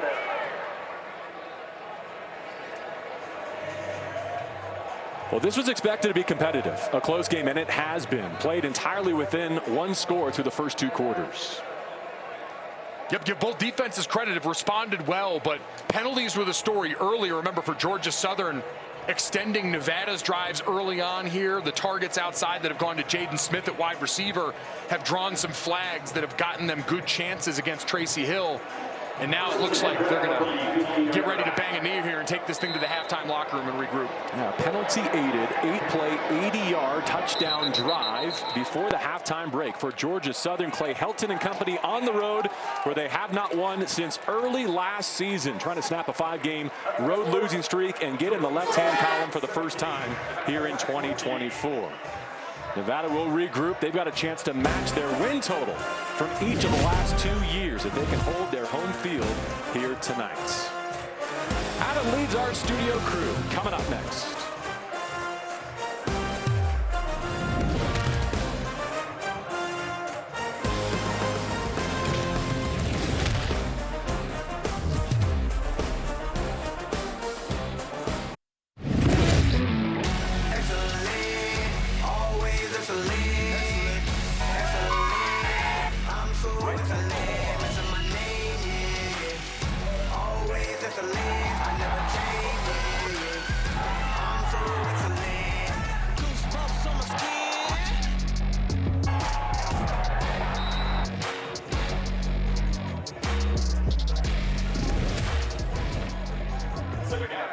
Stadium, where Nevada scored first tonight, but Georgia Southern scored last in the final seconds of that second quarter to grab a 17-14 lead in this matchup between the Sun Belt and the Mountain West. Back with Mike Golick Jr., I'm JB Long. Hope you're having a great weekend. Thank you for spending part of it with us. And I think we saw in that two-quarter sample size the way in which each program wants to win in this second half. They always say styles make fights, and we did see two very different ones on display in this game. Nevada gets out to that hot start, and Nabil talked about both teams chasing with a ground attack that went over 100 yards in the first half, led by Brendan Lewis and that three-headed monster in the backfield. But how about J.C. French? Not only 14 of 19, but 8 of 10 on a chaotic final drive.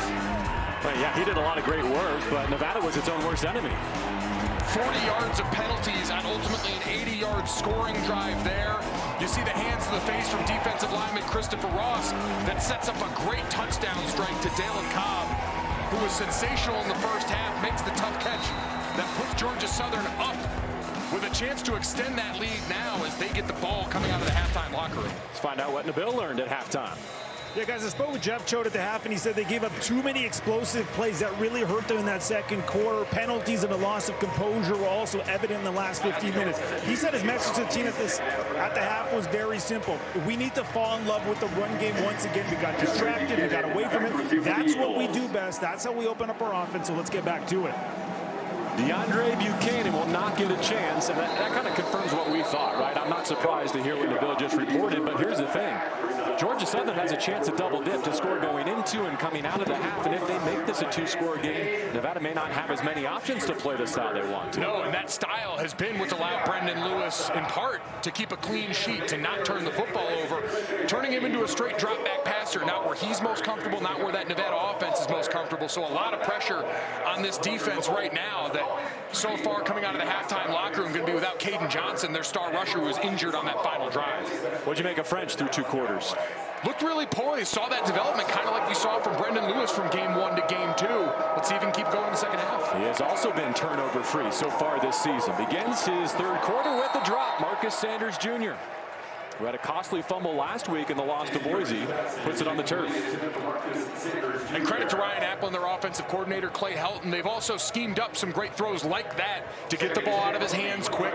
You see the movement up front, the offensive line, got pullers on the move, buying the eyes of everyone and creating space for these receivers. Just got to look it all the way in.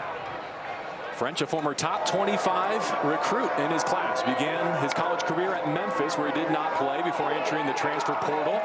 And that's been something Nevada's done well. They've kept Jalen White in check. He scored a career-high 3 touchdowns last week.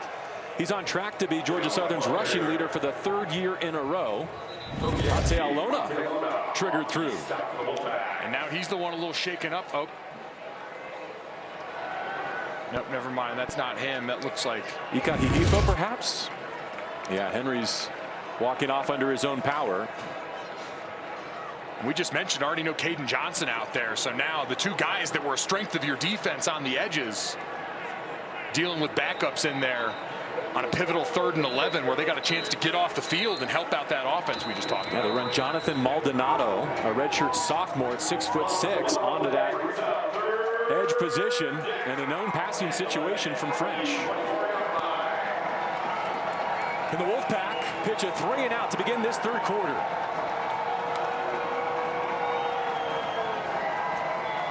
French takes a glance at his sideline, leans in to make an adjustment. That's Jalen White in his backfield. 10 to take the snap. Here it comes. Quick throw. Dalen Cobb has to make a move, and the Nevada defense rises to the occasion. Drew Watts salutes. Mentioned Jalen White getting moved right before the snap on that play to go try and play lead blocker on that screen. He goes out there, but Drew Watts sees it the whole way, works right behind him, and makes a great play. We know he got a little banged up in that first half. Great to see him back out there. Big-time playmaker for this defense. First 3 and out of the game. Alex Smith, the lefty, puts it in the air. Marcus Bellum, the return man for the Wolfpack. He'll get a chance. Not a good one.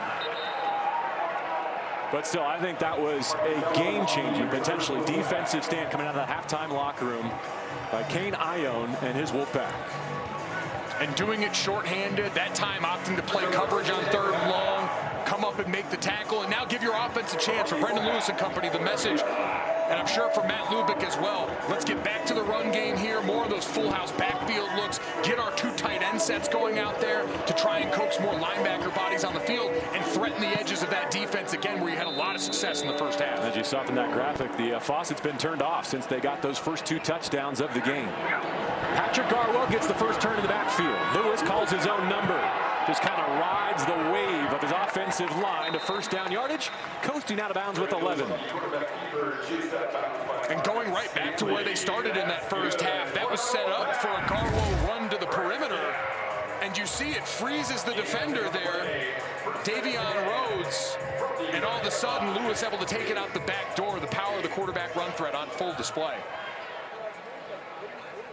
Last week, the Wolfpack rushing for over 200 yards for the first time in 3 seasons. Little swing pass here. Garwell can do it all. Made him stop his feet.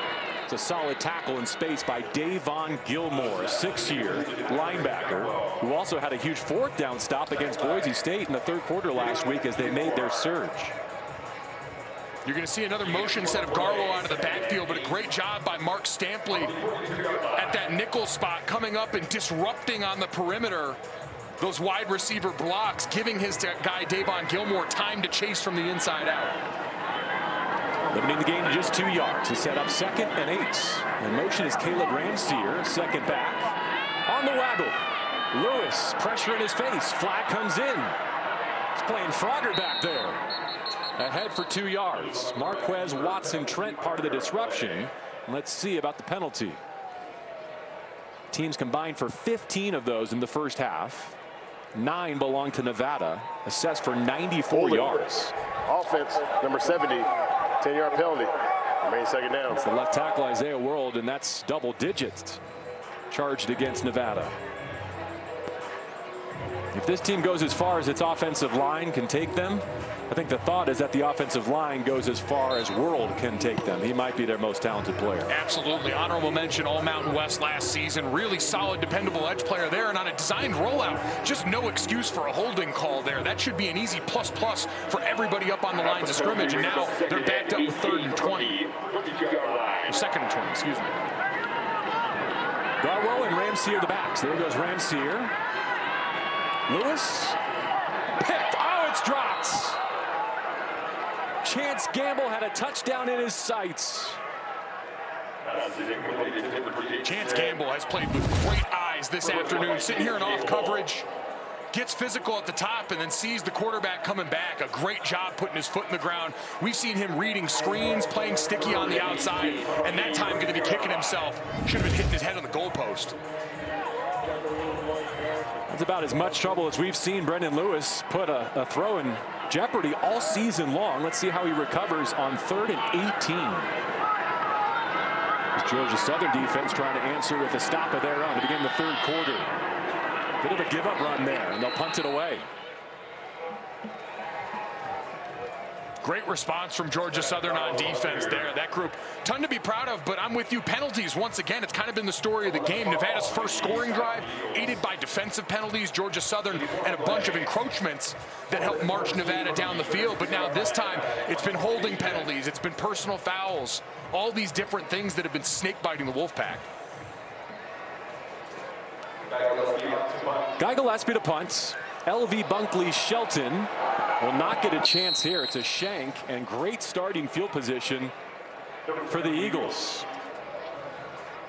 Defense standing up to begin the 2nd half here in Reno. A 1-possession game.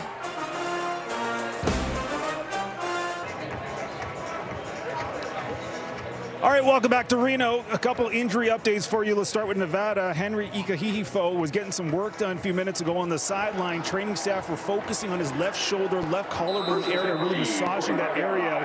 He gave the head nod, the sign of approval, and is back with his teammates. Meanwhile, Georgia Southern safety Tyrell Davis was hurt in the 2nd quarter. He is out of the game, officially out with an upper body injury, guys.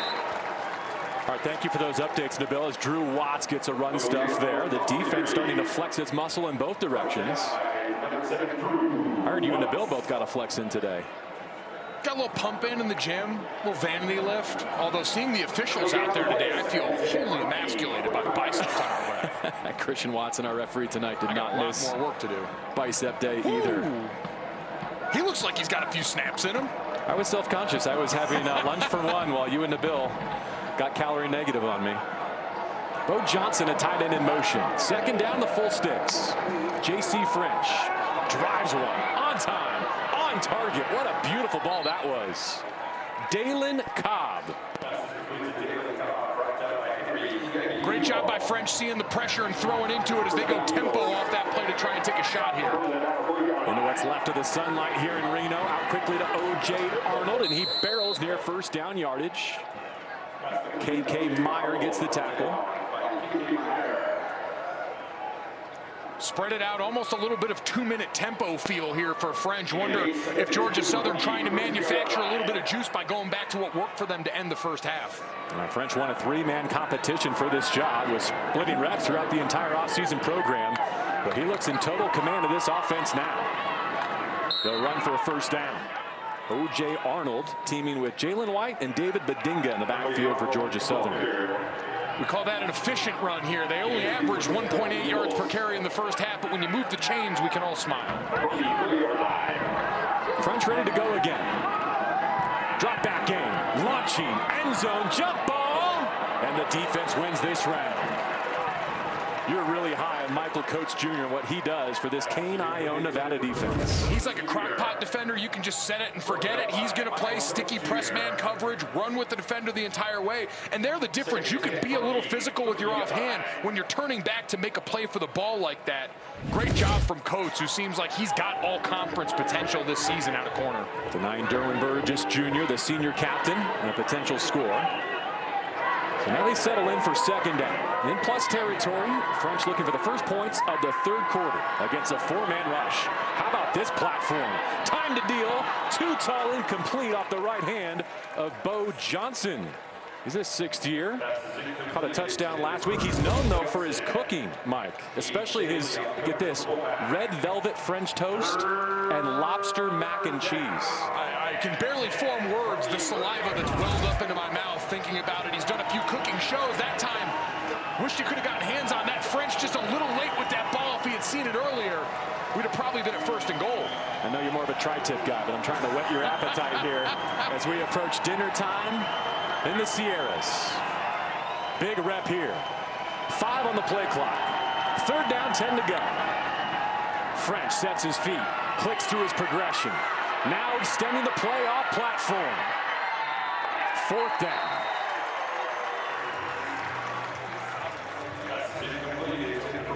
Decision time for Clay Helton and the Eagles, and here comes the field goal unit. French's timing just seemed a bit off on that entire drive. You look here, and number one, Dallin Cobb looked open there. If he had gotten the ball out on time, probably would have been bang-bang with the safety coming from behind him. But your playmaker with room like that, that's got to be an open enough throw at this level for French again, who ended the half strong, 8 of 10 on the final drive. Leads him down for a field goal try now. 48 yards for Gavin Stewart. Looking to double the lead. Right-footed kick on the way, and it is good. Clay Helton and the Eagles strike first here in the third quarter, settling for a field goal with 9:07 remaining in the frame. Gavin Stewart taking over for Michael Lance in the kicking game. Georgia Southern.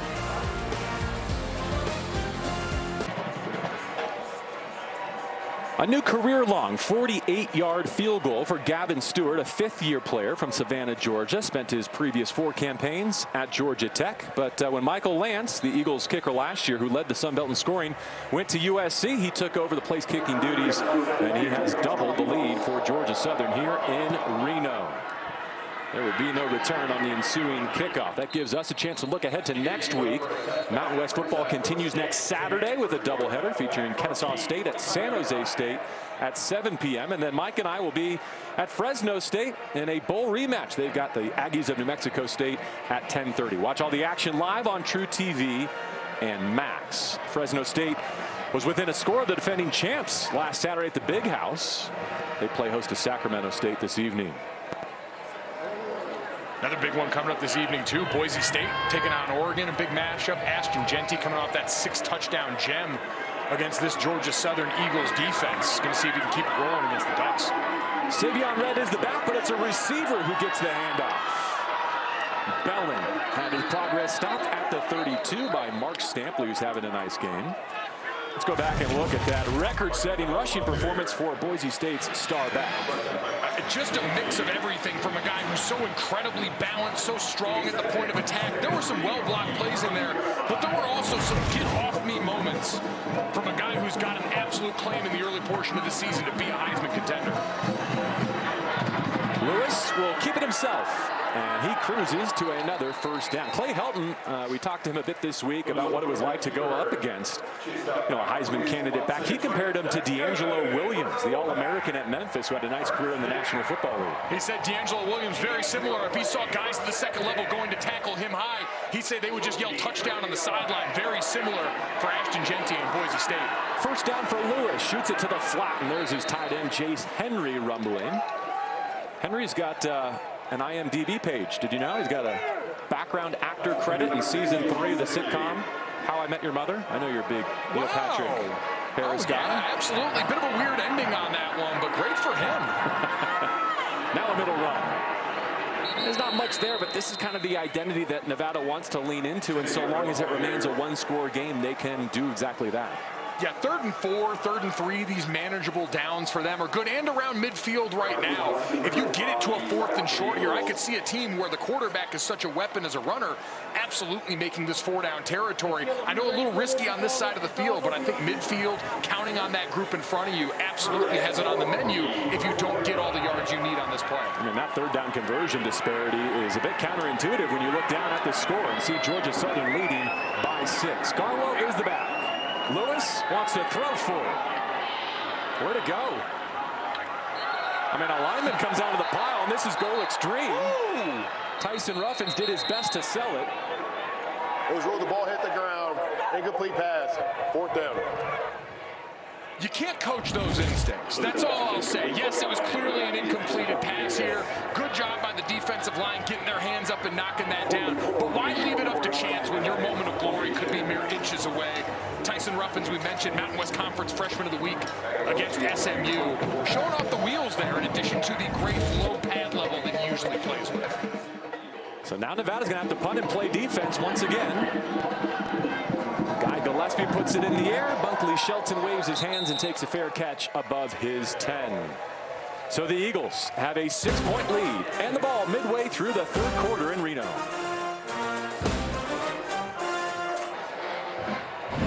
Well, we love this time of year because you get to shine a light on some really historic programs. How about what Irk Russell did at Georgia Southern? 3 times a national champion. Tracy Ham, the first D1AA player to both run and pass for 1,000 yards in a season. Paul Johnson, one of the great names in coaching, a Hall of Famer. And how'd you like to be Adrian Peterson, a 4-time FCS All-American, and always have it qualified with, no, not that Adrian Peterson, the Georgia Southern Adrian Peterson, who is also electric in his own right. An incredible legacy back on the support staff here now as well at Georgia Southern, helping out. But how about that stuff at the line by this Nevada defense, just giving the Georgia Southern rushing attack zero life. Jalen White, we came in talking about all the intangibles, the physical ability of him, and just stuffed at the line of scrimmage. Yeah, they wanted to get him about 20 touches in this game. He's been a quiet portion, I think, of their offensive game plan. J.C. French doing a lot of the heavy lifting. Let's see how many the Wolfpack send after him here on 2nd and 10. At the mesh point, he gives. And so now you're in a known passing situation, and the Wolfpack hunting their 2nd 3 and out of this 3rd quarter. Torrey Daffin celebrating that run stuff. And you see them bringing extra defenders down in the box on 1st and 2nd down, anticipating this coming. If you're Georgia Southern, at some point you got to make a decision. The run game just hasn't been there, so running on 3rd down and a 1st down in an obvious situation, setting you up for long downs and distance on the money downs, I think you got to start throwing it earlier in drives from now on, so your quarterback's not backed up like this. French and the Eagles are 0 for 4 on 3rd and 8 or more so far tonight. Here's another one, 3rd and 8. Here comes the blitz. Protection holds up. That's a completion, but it's caught by Derwin Burgess Jr. on his knees. And he does not have enough. A full yard short of the sticks, and they're obviously going to have to punt it just too far back here. Plenty of time on the clock.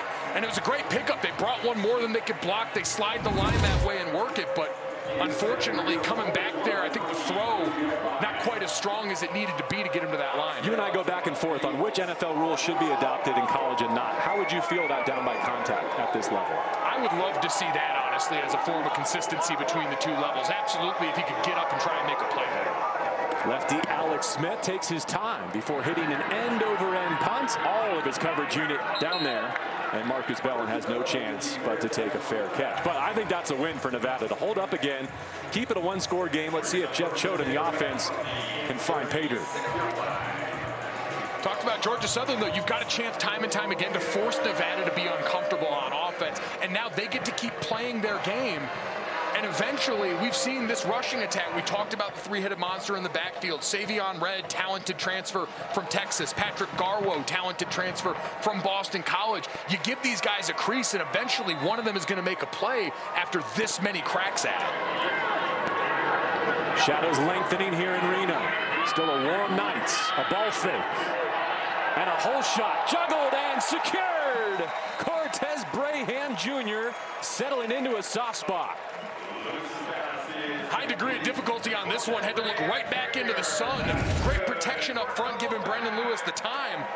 And then coming back, eyes up in the sun, has to go low. The circus catch to now get them in territory here where I take a shot at the end zone just across the 50 into enemy territory. Gain of 21 for Braham, who already has a 15-yard touchdown. Savion Red for a couple. Georgia Southern doing a much better job setting the edge in this half. As we see now, two tight end group coming on the field. Andrew Savainaya coming in there, number 11. And the last time we saw them get big like this, we've seen quarterback run sneak out of that. We've seen hard play action cells to try and get the defense all thinking right now. Heavy set, tight formation, running it up inside. Let's see if they try and go down the field. Lewis out of the pistol. Top of his drop. Dangerous throw, but secured by Braham. Can he make one miss? Touchdown saving tackle by T.J. Smith. But Braham has the Wolfpack back in the red zone with 31 yards. And they don't even need the play action on this one. They go straight drop back. And how about the needle threaded right here by Braham, and then puts the brakes on the sideline, makes the tightrope pitch against Dorian Smith. And now they're right where they want to be with a chance to establish this run game and maybe get Brendan Lewis a couple of easy keepers out the back door. Can still get another first down at the 2. They'll trust Red. And strung out on that edge, despite the best efforts of Jace Henry as tight end to lead the way. And Jace Henry's been working a lot on the perimeter on this drive, blocking really well. This is a guy, as we see big 57 Latrell Bullard come in on defense on the other side as they set up to stop the run. Jace Henry, this is prime play action territory down here for your tight ends. We saw them try and work that the last time they were down here, and Brendan Lewis just a little late with the football. Henry sets up in a 2-point stance just behind the right tackle. Condensed splits all around here for the Wolfpack on second down. Lewis retreating, buying time, and flips it out of bounds. He lives to see third down and try it again in the red zone. Marquez Watson Trent with the pressure. Savainaya jogging back to his huddle. We talk about Brendan Lewis's legs and an ad in the run game all the time, but they're just as valuable in the pass game to be able to mitigate a sack in the pocket to help out your offensive line. It's that double-edged sword blocking for a mobile player like Brendan Lewis, where sometimes you know you're going to have to hold on and block a little bit longer up front, but he's capable every once in a while of getting you out of a jam like that. They've got the back Garwo as the number 2 to the right here, so he's in the slot out of empty. It's all on the back of Lewis. Spins one, end zone. Incomplete. A leaping effort, no good from Marcus Bellin. And they're going to send the field goal unit on. Looked like he was open early. They put Bellin on the inside of the slot here and then try and just run the wheel to the end zone. If that ball was delivered a little sooner and outside, maybe he has a chance. But a tough, tight sideline catch, and they'll have to settle for 3. Kilman to kick from the left hash. Let's call it 27 yards. Slice the deficit in half. The redshirt senior from San Diego is pure. So Choate and company have to settle for 3, but I think they've settled into exactly what type of game this is going to be to the finish line. Absolutely. Sticking true to their identity. Cortez Braham, really from the start, has been making plays for them today. And it's not going to be easy. We mentioned Chance Gamble. This Georgia Southern defense has been game and up to the task, but Brendan Lewis, for the first time, I think really since the first quarter, looked fully comfortable on that drive and commanded this offense. 7 plays, 55 yards. It ends in a 27-yard field goal. And now we get to see what adjustment Georgia Southern's going to make offensively.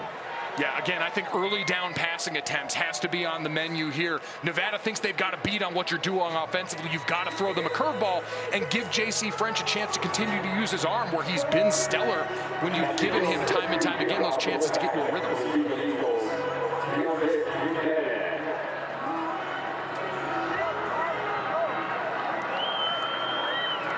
After his field goal, Matthew Killam with the run up to the ball. This one's going to come down a bit shorter. Buchanan gets a chance. The 20 veers to the outside, makes one miss, spins off the sideline. What a return for DeAndre Buchanan. He got mentioned very early on in our coach's call with Nevada for what a playmaker he is. Winding it to the outside, sort of calling his no number away from the blocking scheme. Get a guy like that in space. That's why we've seen them try some of the jet motion stuff with him on offense, because he just has a great feel for space when he's got the ball in his hands. He housed 100 yards in the regular season finale against App State last year for the Eagles. So good starting field position up above the 35 for J.C. French.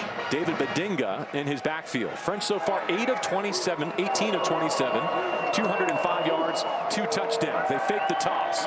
Flat foot in the pocket. There goes French. Drives a ball to the sticks, and it's Derwin Burgess Jr. Well, you called it, Mike, just kind of pitching backwards a little bit to begin this drive. I wondered, too, if they were going to throw right, just because the angle they're on perfectly in line with the sun. J.C. French, if he looking left, going right into the sunlight, so buys time, rolls right, and gets a first down. Much needed one for some breathing room around midfield. Final 2 minutes of the third.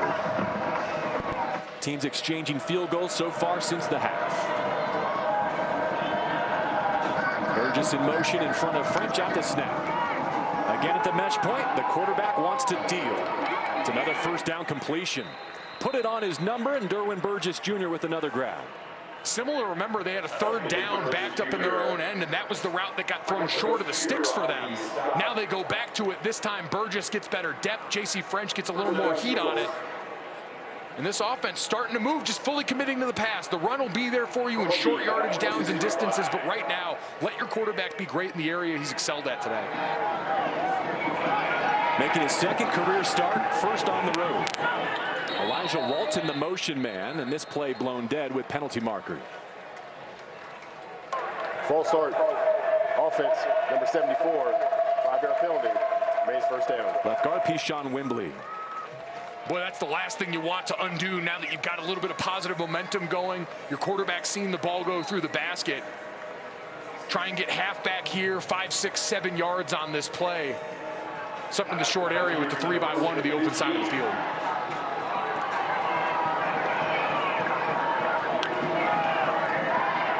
French drills one. Too tall. Derwin Burgess Jr. closing in on 2,000 yards receiving in his career. It's a great matchup with Michael Coach Jr. Looks like he may be cramping. Yeah, you're only going to get so many throws over there at Coach Jr. before he was going to get back and get hands on the football, but appears to just be a calf cramp right there.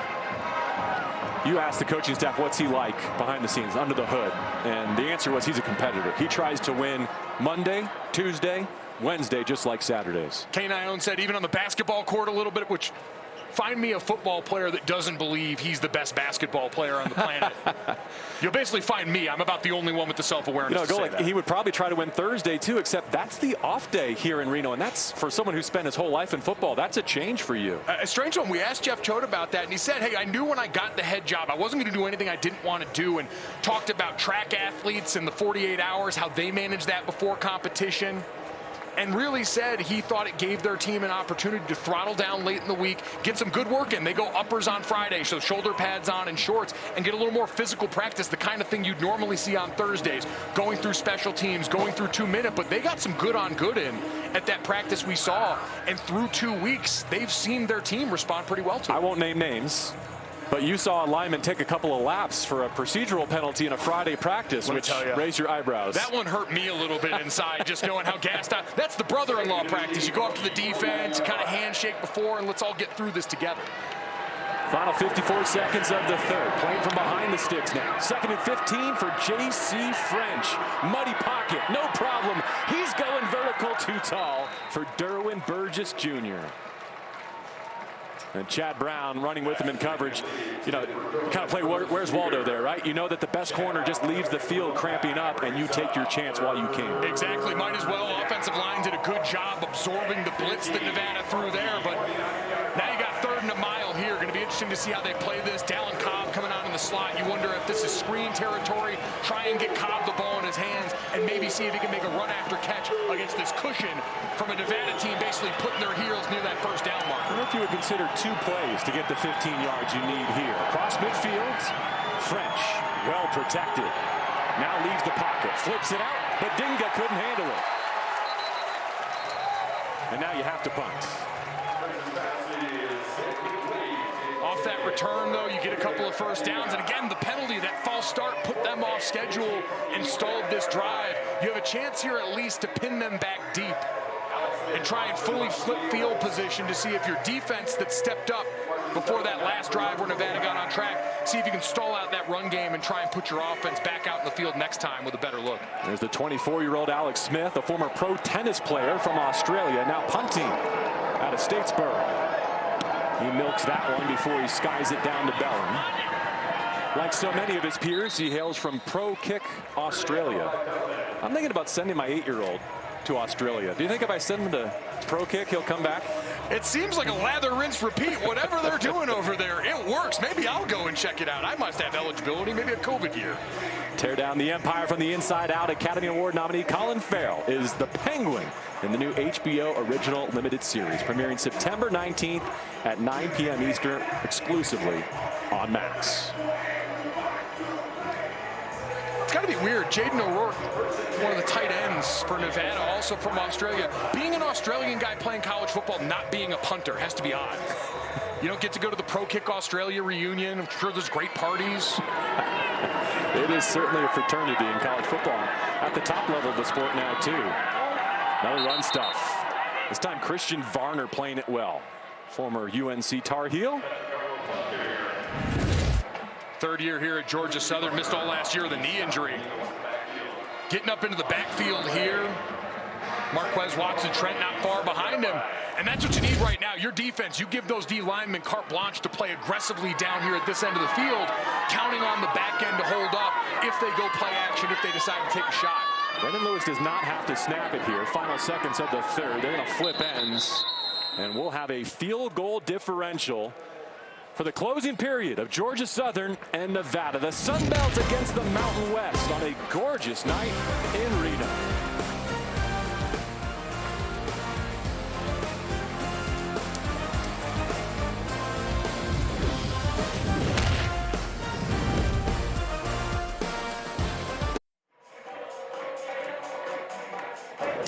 All right, welcome back to Reno. Coach, your defense has held Nevada to just 3 points over the last 2 quarters. What's working so well? Well, doing a nice job on first and second down efficiency and producing some third and longs. We really didn't do that in that first quarter and a half of ball, and now we are. And now you're seeing those third down and longs pay off for us. How do you close this one out? Well, we need to go ahead and try to get a stop and get a 2-score lead. You know, we've kicked a field goal. We've had some long field in this second half, you know, with offense. Love to be able to punch one in and go up 2. Thank you, Coach. Thank you. All right, appreciate it, Nabil. He had the Wolfpack right where he wanted him until Savion Red went airborne. For the love of elevation here, got a little aggressive on that one. The defense not fooled. Mark Stampley rises up for the tackle, and thankfully everyone walks out of that okay. You always get nervous with a guy getting up that high. Yeah, I never had those problems. More than a little bit pleased to see Savion Red walk off comfortably there. And he gave his team a chance now on third down. Only 2 to go. But some confusion will cost them a timeout. Now, Jeff Choate not hesitating. He's going to spend one here. Wolfpack will take the first charge timeout of the half. 30 seconds. Too critical a down and distance to get it anything other than letter perfect here. Third down and 2. Eyeing that up, thought that Stampley was going to go low. Usually you get a helmet where the sun don't shine if you're not careful and mistime the hurdle there. So walk out fully intact. Nice to be able to even get up to that point, though. And for this offense, getting back to a play like that where you'd see Patrick Garwo, Savion Red, both getting to the perimeter of that defense. We talked about Georgia Southern doing a better job setting the edge. And now third and much more manageable here. Tons of options on the table for Matt Lubick. It's been a long time since we've seen a running back clean to the second level of this Georgia Southern defense like that run. It might give them the confidence to run it again here with Garwo if they choose. And this is where Lewis's feet can be such a weapon.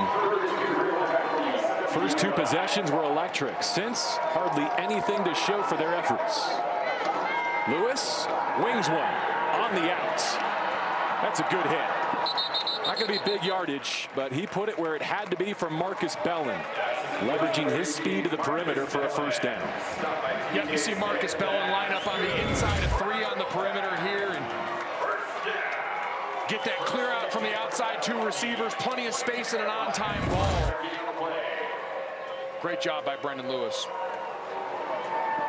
A drive that started in the shadow of its own goalposts now has a first down to build off of. There goes Bellin again. Quarterback up the middle. This is Nevada's identity. When they're at their best, Brendan Lewis is doing that. We talked about all day those jet handoff looks. Watch the defense flying to the outside. Nothing but space. Marquez Watson-Trent. Fast flow linebacker sometimes gets himself into trouble, and that's one of those big holes we saw against Ashton Jeanty last week. Showing up now when you got to account for the quarterback on a play like that. He rushes for 14 and a new first down. Approaching the 13-minute mark in our fourth quarter.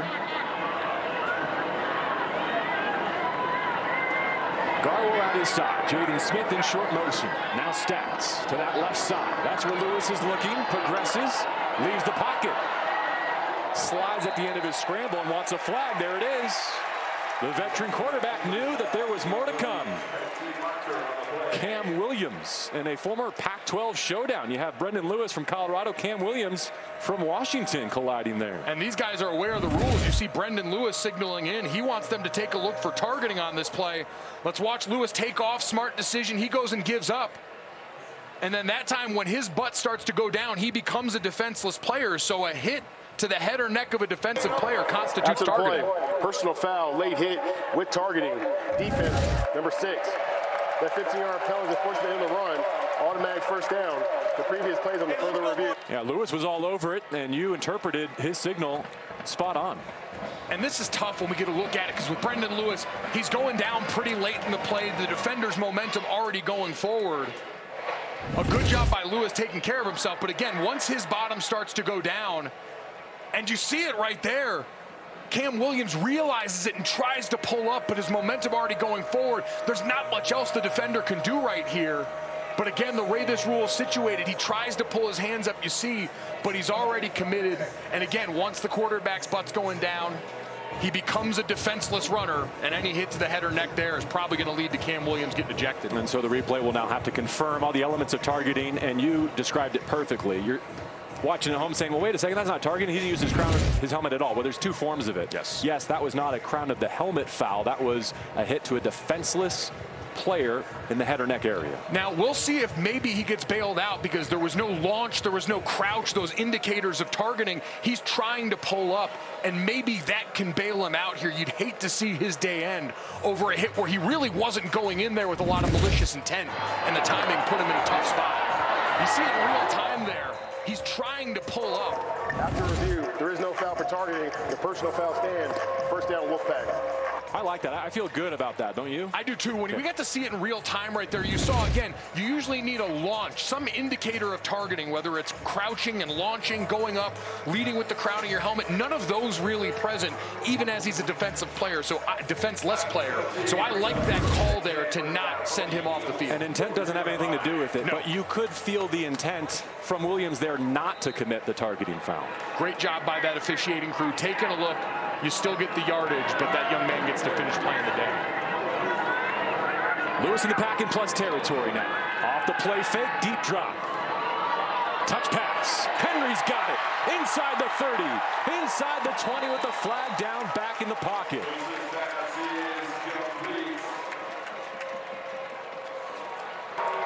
Holding. Offense, number 76. 10-yard penalty. Remains first down. Right guard Spencer Lavoie. And here's where it's difficult. I get it as a play caller for the Wolfpack, because you feel like you have a chance to go for something here, but pass pro has been an issue.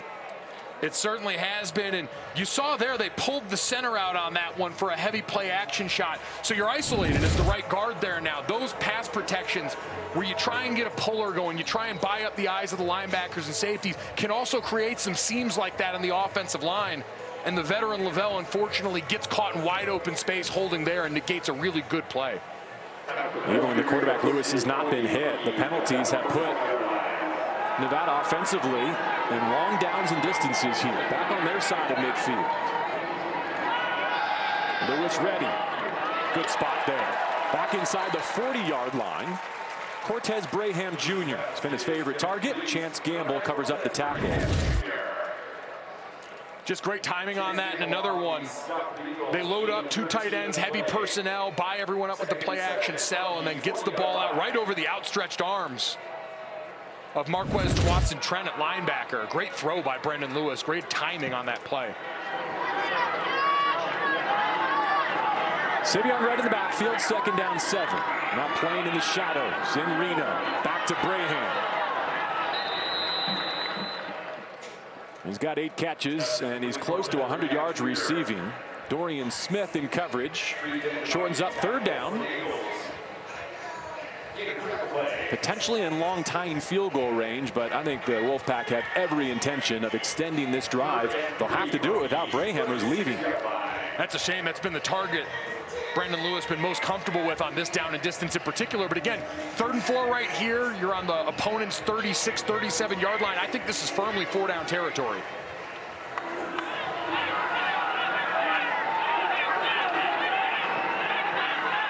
From the pistol, they need 3. And it's the quarterback to collect them.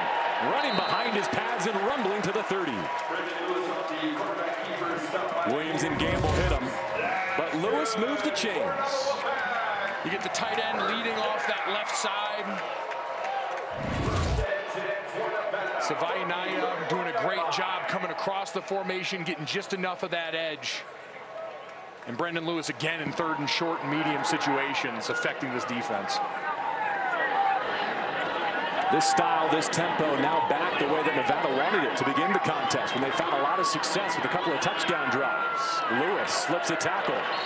Such a smooth jump cut to turn, what, 3 yards into 6, maybe 7.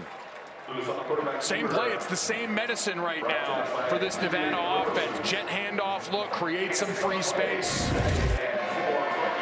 And Brendan Lewis, a great job in traffic, not only doing that, but protecting the football. A lot of bodies coming in from different angles. We mentioned his lack of turnovers. That also is important because he's a huge factor in the ground game. He's protecting the football as one of the most important runners in this backfield. 11th play of the drive here. They've done well to give their defense a chance to collect themselves. Defense wants to be on the field with the lead the next time they're called upon. Red slaloming through tacklers. Inside the 20. Shakes off another to the 5. And fumbled at the goal line. Gamble's got it for Georgia Southern. Was Red down. And that'll be the key to take a look because, wow, what an extra effort play. Great blocking, breaking tackles by Red. We'll see if we can get a Rolling on the look. field, the fumble recovered by the defense for a touchback. 1st down, Georgia Southern. The Mackey Stadium crowd has already seen its look. What do you think, Golick? We're getting our look right here. So again, control. Ball loose right there, right as that right knee's going down. And they're going to take a further look at this. Trying to see, does he maintain possession until that right knee goes down? It might be just before, and again, because the call on the field was a fumble, it's got to be indisputable video evidence to overturn that call. And I think that ball's coming out before the knee's down. I think that's going to stand. I think they'll be able to confirm that call. What a hustle play by Marquez Watson-Trent to backtrack and get on the back of Savion Red and eventually rip it out. Looked like he was getting ready to hit his head on the goalpost, broke a couple of tackles at that linebacker level, but Marquez Watson-Trent, the leader on this defense. We talked to Brandon Bailey, and he said that C around here carries weight. Knowing that guys can look at you and count on you in pivotal moments like that to not give up on the play. And also got to review the recovery right here to see if this ball gets in the end zone and constitutes the touchback or if they're going to be down inside the 1. And just a reminder of the call on the field, a fumble recovery for a touchback. If it stands, it would be the first Nevada turnover, and it comes in the 4th quarter of game 3 of their entire season, right when they were poised to potentially notch the go-ahead score.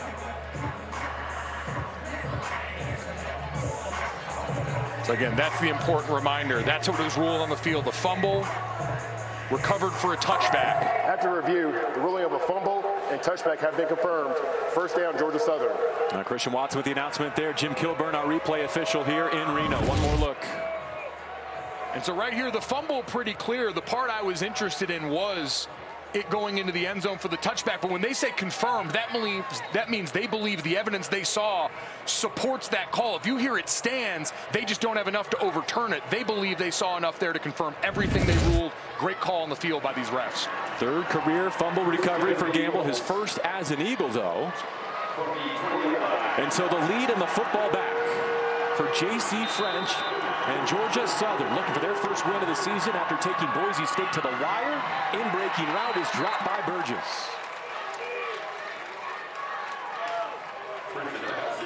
Great job by Christopher Ross on the defensive line, getting their hands up in the passing lane. We've seen both these teams, shorter quarterbacks, giving these defensive lines an opportunity, even on quick passes, to get their hands up, try and affect these guys and see if they can either get a tip or just affect the sight lines for the quarterback and receiver. J.C. French waving to his sideline, trying to get someone's attention before second down and 10. Set up 2 by 2. Pressure coming. He dodges the first, but cannot get away from the rest. The Wolfpack arrive and set up 3rd and long.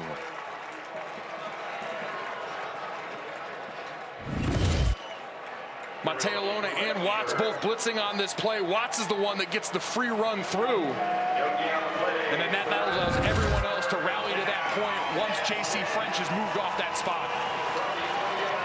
Nevada defense trying to cover up a turnover. Eagles spread out wide. Cobb, the motion man. French is ready. 3rd down, he needs all 10. Spots Cobb, turns upfield. 1st down and a few more. Dalen Cobb for 15 and a first, working against Keaton Crawford. And this all set up by the motion right there. You get him coming inside to that slot, the inside of 3, matched up on the linebacker, Drew Watts in space. And that's going to be a win for the offense every time.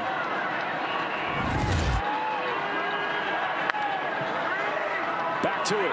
Oh, my goodness. Jalen White made the catch, cut down immediately. K.K. Meyer, a heat seeker. Jalen White already had a rough day, but that time K.K. Meyer already made it rougher. Sees it, plenty of receivers out there, but no one blocking. 10 in blue. A great hit to saw him down in the backfield and get them off schedule. Thank goodness he got his cleats out of the grass. O.J. Arnold takes his place in the backfield. 2nd down and 12. There goes Tyler Fromm in motion. 7:38 to go, and a fantastic matchup between the Sun Belt and the Mountain West. 3rd down and about 8. As Drew Watts gobbles up another tackle in the middle of the Nevada D. How many times do I feel like we've said that tonight? Jalen White going to be seeing Drew Watts in his dreams after this play. He's been all over 25 out of that backfield. There's Red, still punishing himself for that fumble in the red zone. Will he get a chance at redemption? Free play here. French going up top, and it is incomplete. A 5-yard penalty would turn 3rd and 7 into 3rd and 2 and give the Eagles another chance.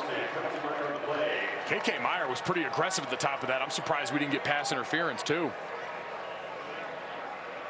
Offside, defense, number 8, 5-yard penalty. Nice 3rd down. Christopher Ross, and the 12th accepted penalty against Nevada. Remember, Christopher Ross seeing a lot more time because of the injury to Caden Johnson on that defensive front. Their usual edge rusher, and now a much easier look for J.C. French and company. French will take it himself. Flag comes in. It'll be close, but I think this one might be pulled back. Holding. Offense, number 11, 2-yard penalty. Nice 3rd down. I think I heard 11, Bo Johnson, and that's the 9th accepted penalty for Georgia Southern. Yeah, as we get another look at it, Henry Ikahihifo on that play, the one stressing Johnson at the point of attack there. You see him on the edge. And when the quarterback goes outside like that, that back official's looking to see color. If he sees color going outside the frame, and then that offensive player's hips don't catch up with it, that's how you know when holding is an easy job to throw the flag. So now playing from outside the sticks. 3rd down 2nd and 12. French sets the laces, wings one, tipped, incomplete. How about this Kane Ione defense rising to the occasion again? They cover up a giveaway and keep it a 3-point deficit. And who else but Watts getting his hand on the ball right here to disrupt that? Georgia Southern lucky that was an interception, but Watts, the story of that drive, the leader for this defense, showing up when they need it the most. Alex Smith trying to flip field position here for the Eagles. Marcus Bell, the punt return man, with his heels on his 25. Low line drive. Hops at the 30 and heads out of bounds. What a finish shaping up tonight in Reno. Georgia Southern by 3 over Nevada. And before we step aside, let's check the penalty marker back at the line of scrimmage.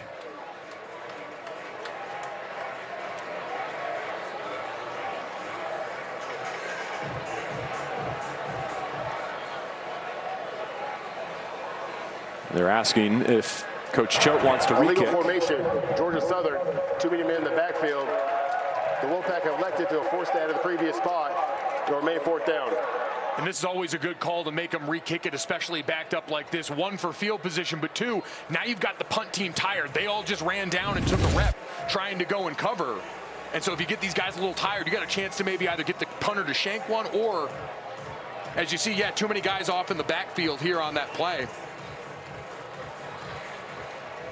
On any offensive play, you got to have 7 up on the line, 4 in the backfield. And so let's watch here, plenty of space. And you get a gassed punt coverage team. All bets are off. See how much better they can do than the 30. That's where the first punt went out of bounds. Smith again.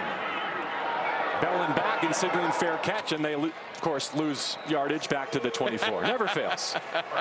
All right, let's see if Nevada can go take the lead. Coming back to Reno as the sun sets.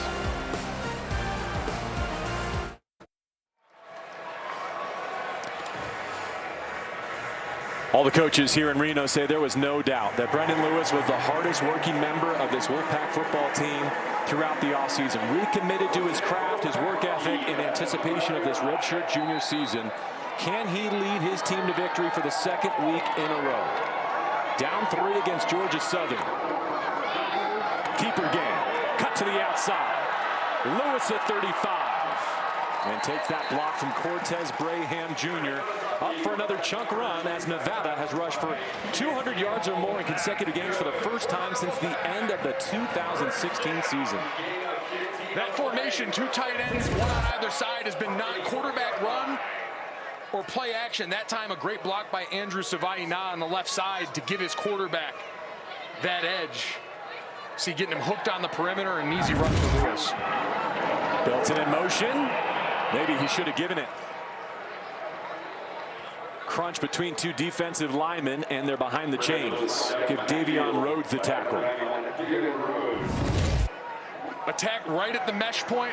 We've seen them have all that success. And when in doubt, hitting the quarterback on a read option play, usually good business for the defensive line. 5.5 to go. Down a field goal. Here comes the late blitz. It's picked up.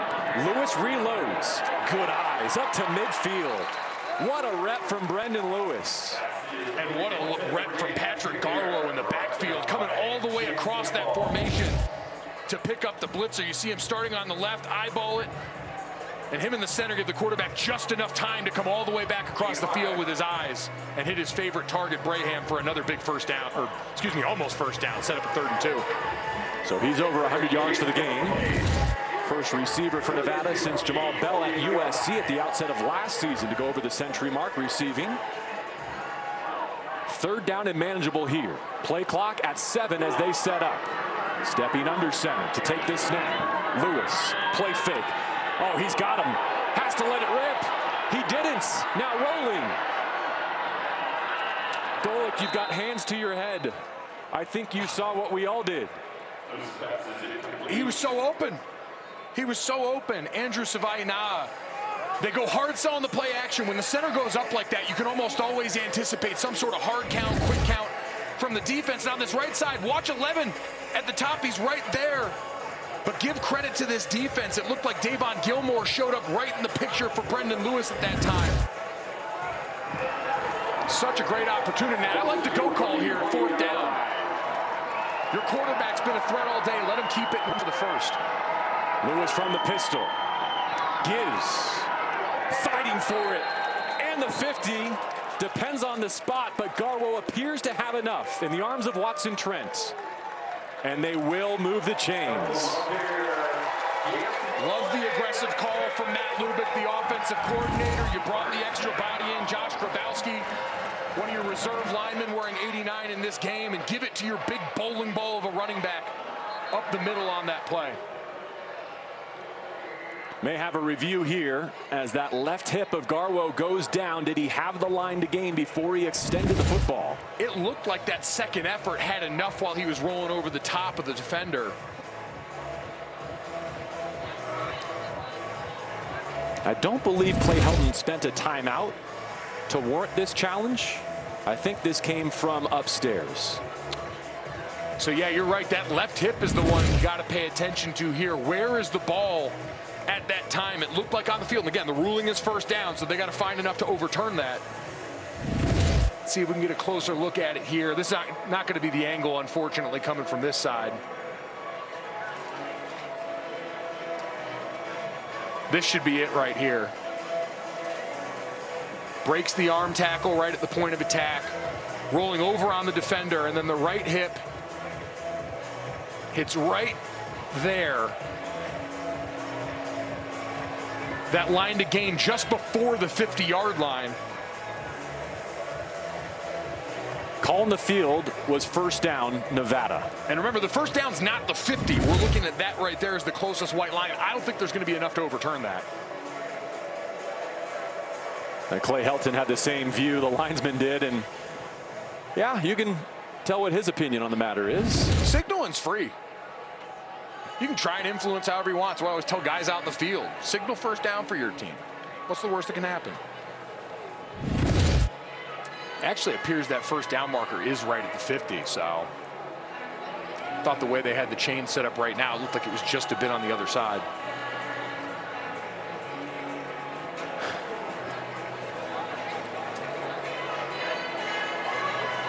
Well, you can tell from Choate's decision to go vertical on 3rd down that he had every intention of going for it on 4th if necessary. That's exactly what they did. And 100%. If there's clear and obvious, I haven't seen maybe the view that makes me feel like they got it wrong on the field. Have you? No, I haven't either. And a review this long usually means they're looking hard for something that just might not be there at this point. But it's a great note about that 3rd down call. You're absolutely right. That's communicated to Matt Lubick early on before that 3rd down. Hey, you got 2 to get 1 right here. So if you want to take a shot, feel free. And it felt like they had it. Again, that little bit of edge pressure at the end for Brendan Lewis. But right at the beginning of that play, the defense was all drawn up, and it looked like Andrew Savaina was going to be available for that 1st down. I wonder, too, the ruling on the field stands on a 1st down.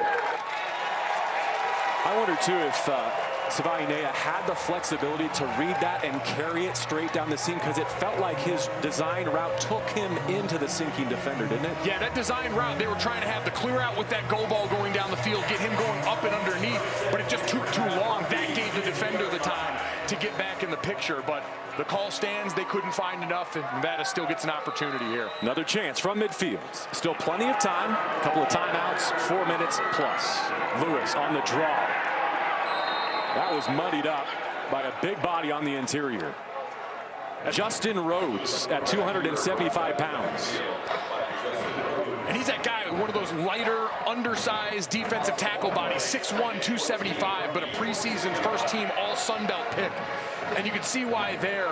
Aaron Donald has sort of made a generation of defensive tackles that can be a little bit undersized, but when you've got that kind of jump off the ball and playmaking ability, huge value.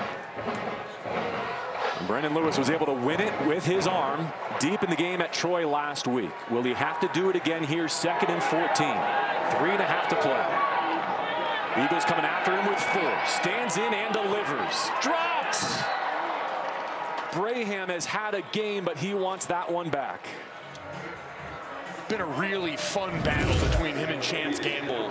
On the outside there, you see Gamble up with him the entire way. Gets back, but that one's all the drop, just getting into the body of Cortez Braham. Well, we began with fireworks, touchdowns on the first 3 possessions. It's become a defensive struggle, a rock fight, as my partner Mike Golic Jr. has called it. 3:25 remaining, still very much in the balance. Patrick Garwo, the third in the backfield for Lewis. Again, a 4-man rush. Steps up, flips it. Garwo, 45, needs a block. He's close again. Has at least given them the option to go for it on 4th down. Chance Gamble, who recovered a fumble earlier in this period, got him to the turf. Great job by Brendan Lewis. That the play before you see made by Rhodes. But then Brendan Lewis getting here and watch. Then Patrick Garwo, that block at the end you saw by Cortez Braham helped spring that. Now 4th and short again. Get the ball in your quarterback's hands. I'd imagine we're going to get a QB lead here with 3 other guys in the backfield. Wolfpack load up, need a yard. It's Garwo, and this time he's turned away. The Eagles know they stuffed it this time. A takeaway on downs with 2:35 remaining. Great play. Ruling on the field as the runner was down prior to the line of game. First down, Georgia Southern. Mark Stampley, who's had his imprint all over this game. TJ Smith, you see that C on his chest. It was a sea of white at the point of attack here. And going back to the same kind of play you had in the last 4th and short, I don't know why you wouldn't put the ball in the hands of Brendan Lewis, use him as a plus guy on offense, but instead, Georgia Southern and this defensive line bow up big time and give J.C. French and the offense one more chance to go back out and punch it in.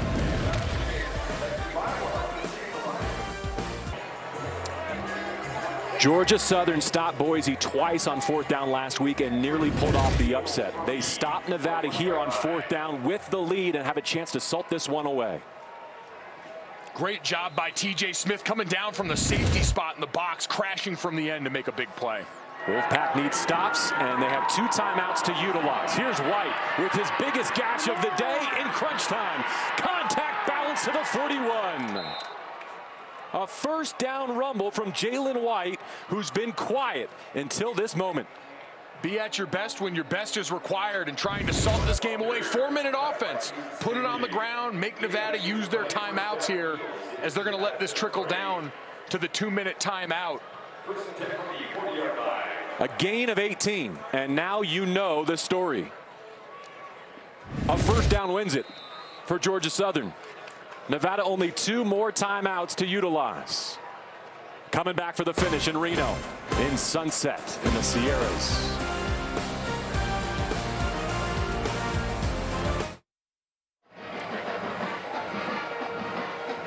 Mountain West football continues next Saturday with a doubleheader featuring Kennesaw State at San Jose State at 7 p.m. followed by New Mexico State at Fresno State at 10:30.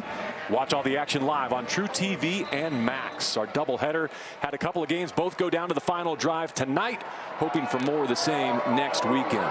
J.C. French with a first down. The Wolfpack with only 2 timeouts to utilize. They'll spend one here after a 0. Could hear Jeff Choate call it.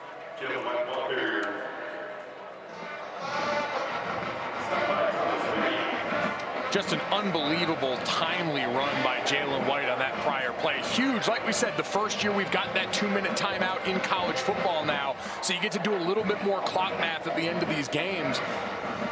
And for Nevada, who had 2 timeouts in their pocket, was on the plus side of that. That run completely changed the balance and the strategy from here on out. Need another run stuff here, and then they'll spend their final timeout. Choate imploring his defense to deliver. As for Georgia Southern, it feels like the next step in their program's growth is consistently winning on the road. We mentioned it's been a while since they've gone away from Statesboro and come home victorious. That's the opportunity in front of them here. And remember, for Georgia Southern, Gavin Stewart just exceeded his career long, hit a 48-yarder early in the game. So if you can chew up enough yardage and get close here, put another field goal on the board, and now Nevada's got to go and score a touchdown. Josh Dallas in motion. French claps for the snap. He's going to give it to White.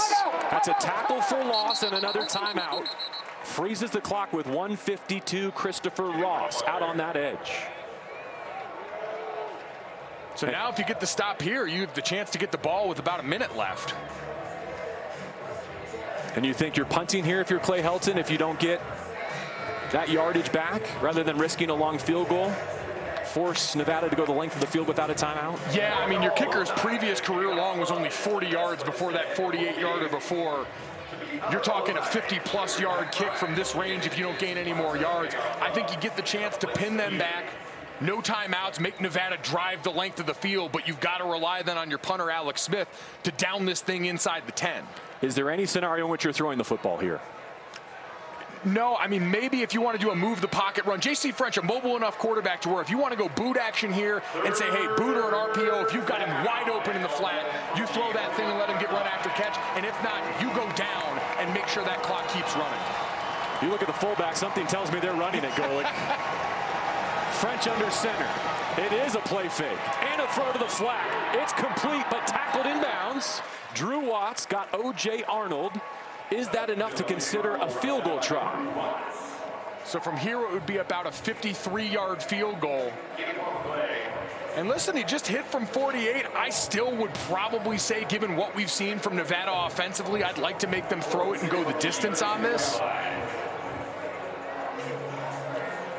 This will all be about the confidence they have in their kickers. I think they're going to take it down right here and take the delay of game penalty or call a timeout. This will tell us what the decision is going to be on the other side of this. If you take the delay of game and give yourself that extra 5 yards of space, then the punt team will probably be coming out. Instead, the first of his 3 timeouts Georgia with Southern 65 seconds to go. First charge timeout of the half. 30 seconds.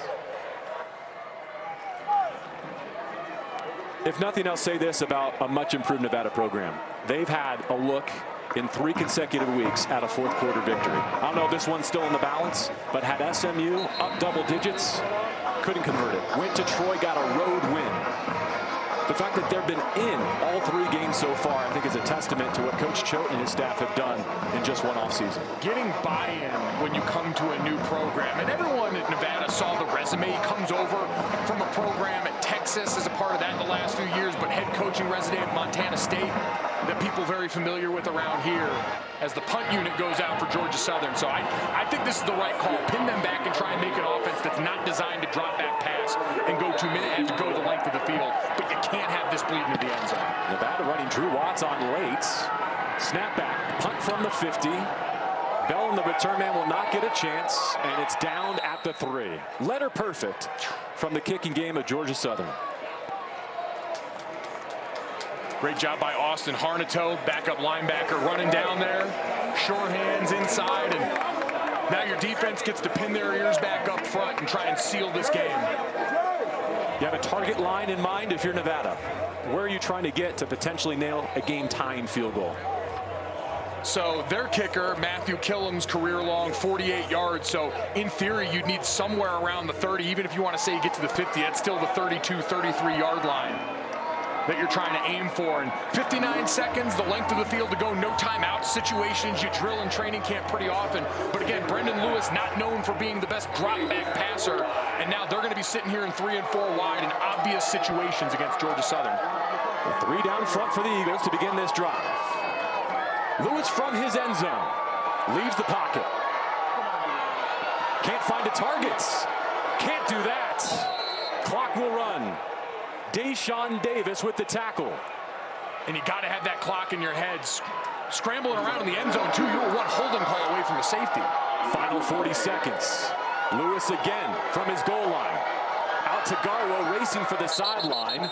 33 seconds and 3rd down. Under 2 minutes, clock stops, going out of bounds. But 3rd and long for here after a mismanaged early portion of this series by Brendan Lewis. Got to have that clock in your head. Hey, if it's not there right now, let's move out of the pocket. Let's sail this thing out so there's no intentional grounding and let's live to play another down without burning so much clock. Set up for 3rd and 7.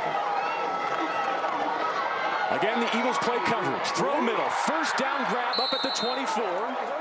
The clock will pause with 28 seconds. Cam Williams with the stop. Made ready for play, and here we go. First down, Lewis. Top of his drop. Pressure in his face. Flag comes in. He throws on the move. Braham, the catch, goes down at the 37. A Lodge fall had pressure on the quarterback and a flag in the area of holding. Holding. Offense, number 78, 10-yard penalty, and it'll remain first down. It's Madrigal, the center. And that's another thing, the offensive line not used to as many drop-back passing reps, and one-on-one is your center with a little bit of help late. But great job by a Lodge fall, getting loose there and burning even more time off the clock. 18 seconds remaining, no timeouts. The next first down would come at the 34. See if Lewis can find it. Ready to rip one. Instead, sprinting to the sideline, 9 seconds left. In this fourth quarter, the Wolfpack turned it over for the first time this season. A fumble down inside the 5. They were also stopped on downs. And Georgia Southern has done just enough to shorten this clock, shrink the game, and push Nevada to the limit. Clock stoppage gives them a chance to get some fresh legs on the field right now. You'd imagine you're going to try and get quick outs going towards the sideline, try and get a few more yards before you got to play pitchy woo-woo. 5 Eagles along the first down line, 3 deeper than that. Smith with the pitch back. Bellin out of bounds. 1 second left, flag on the field.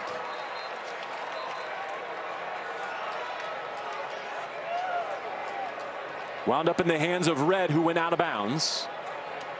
See if that pass maybe went forward or not, coming from Marcus Bellin on that play.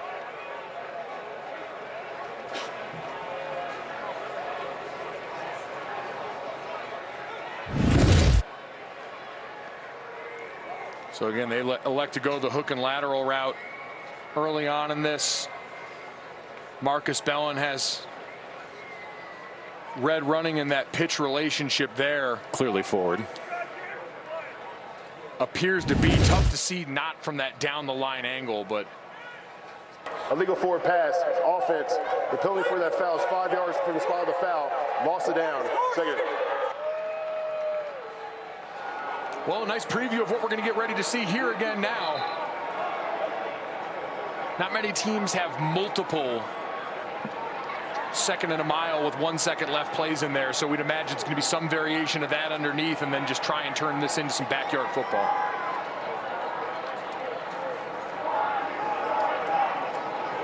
Jeff Choate and the Wolfpack will go to Big Ten country next week. They'll be on the road at Minnesota. But first, the final second from Reno. Clay Helton does still have 2 timeouts in his pocket. Having seen the formation, will he use one here? Configure for the final play. Among the concerns for Georgia Southern defensively, do not commit a penalty. Do not give Nevada an untimed down at the end of regulation. Absolutely, and this is a great opportunity. We talked to Ryan Applin, who said Clay Helton lauded his game management skills, said he's a savant when it comes to his ability to control these in-game situations. And so, much like we heard from Nevada last week, where Jeff Choate and that staff had to sort of stop their players towards the end of the game, calm them down, this is another great opportunity for Clay Helton, who's been through the fire in so many big-time games at big-time programs along the way. Go over the final points here, have all the position coaches get with their guys, and make sure we keep this in front, we rally and tackle, and we get out of here with the win that we've earned. Home to South Carolina State next, then at top 10 Ole Miss, a game that everyone is circling in Statesboro. So they've been rushing with 3 throughout this series. They align 5 Eagles along the 40-yard line and then 3 more back at the 20. Could be the final snap of regulation, barring a defensive penalty. Lewis jogs out to the hashes, heaves it the length of the field. Jump ball, it is caught at the 5, but time runs out.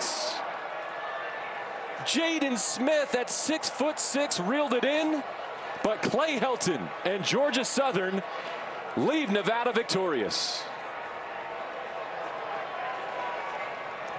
Gutsy win for Georgia Southern. You see Isaac Walker, the defensive end, show up in the frame late there. Jeff Choate and Clay Helton exchanging pleasantries out there on the field. But to come out here on the road against a Nevada team that we said had done really well, been competitive in all the games, including this one through 3 weeks of their season. Incredible for this program who's been to a bowl game each of the last 2 seasons under Clay Helton and finds a way to get it done here.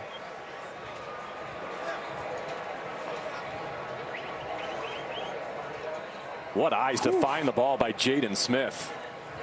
And I mean, one of the coaching points you always talk about at the end of the games, I'm sure Clay Helton and company there, knock it down. But that time, you saw Smith actually turn his back pretty late in that turnaround readjust. Incredible athleticism, but again, you combine that with the pass rush you had that maybe got the ball out of the hands even earlier. I'm sure someone in the Nevada audience is watching saying, could that not have been pass interference on 5 and white TJ Smith, in which case you would have had an untimed down. But a no call, and we go down to Nabil. Coach, this feels like redemption for your defensive group after last week. What impressed you most about their effort today? Well, I tell you what, we didn't start out great. Then all of a sudden came together and showed our poise and really, you know, from the second quarter on, really played really good football, helped our offense. There wasn't a lot of turnovers in this game, long fields, and at the end, it's just about 5 yards worth of victory. Yeah, it really felt like a hard-fought win. You guys felt some adversity in this. So hard last week against a really good Boise team. Now you got to go across the country to play a Nevada team that defeated our conference champion last year. Just really proud of who they are. This is an older bunch, a mature bunch, and proud of them. Finally, just how excited are you about what's developing here with this program? Glory to God, because this program gets better each and every day, and I'm thankful for these kids. Thanks, Coach. God bless. Helton and the Eagles get their first win. Nevada falls to 1-2. 20-17, our final score. Producer Bert Bondi, our director Jeff Butler. Sports Radar official stats provider for Nabil Kareem, Michael Golick Jr. The rest of our crew. I'm JB Long saying goodbye and sending you back to Adam Lefkoe in our studio.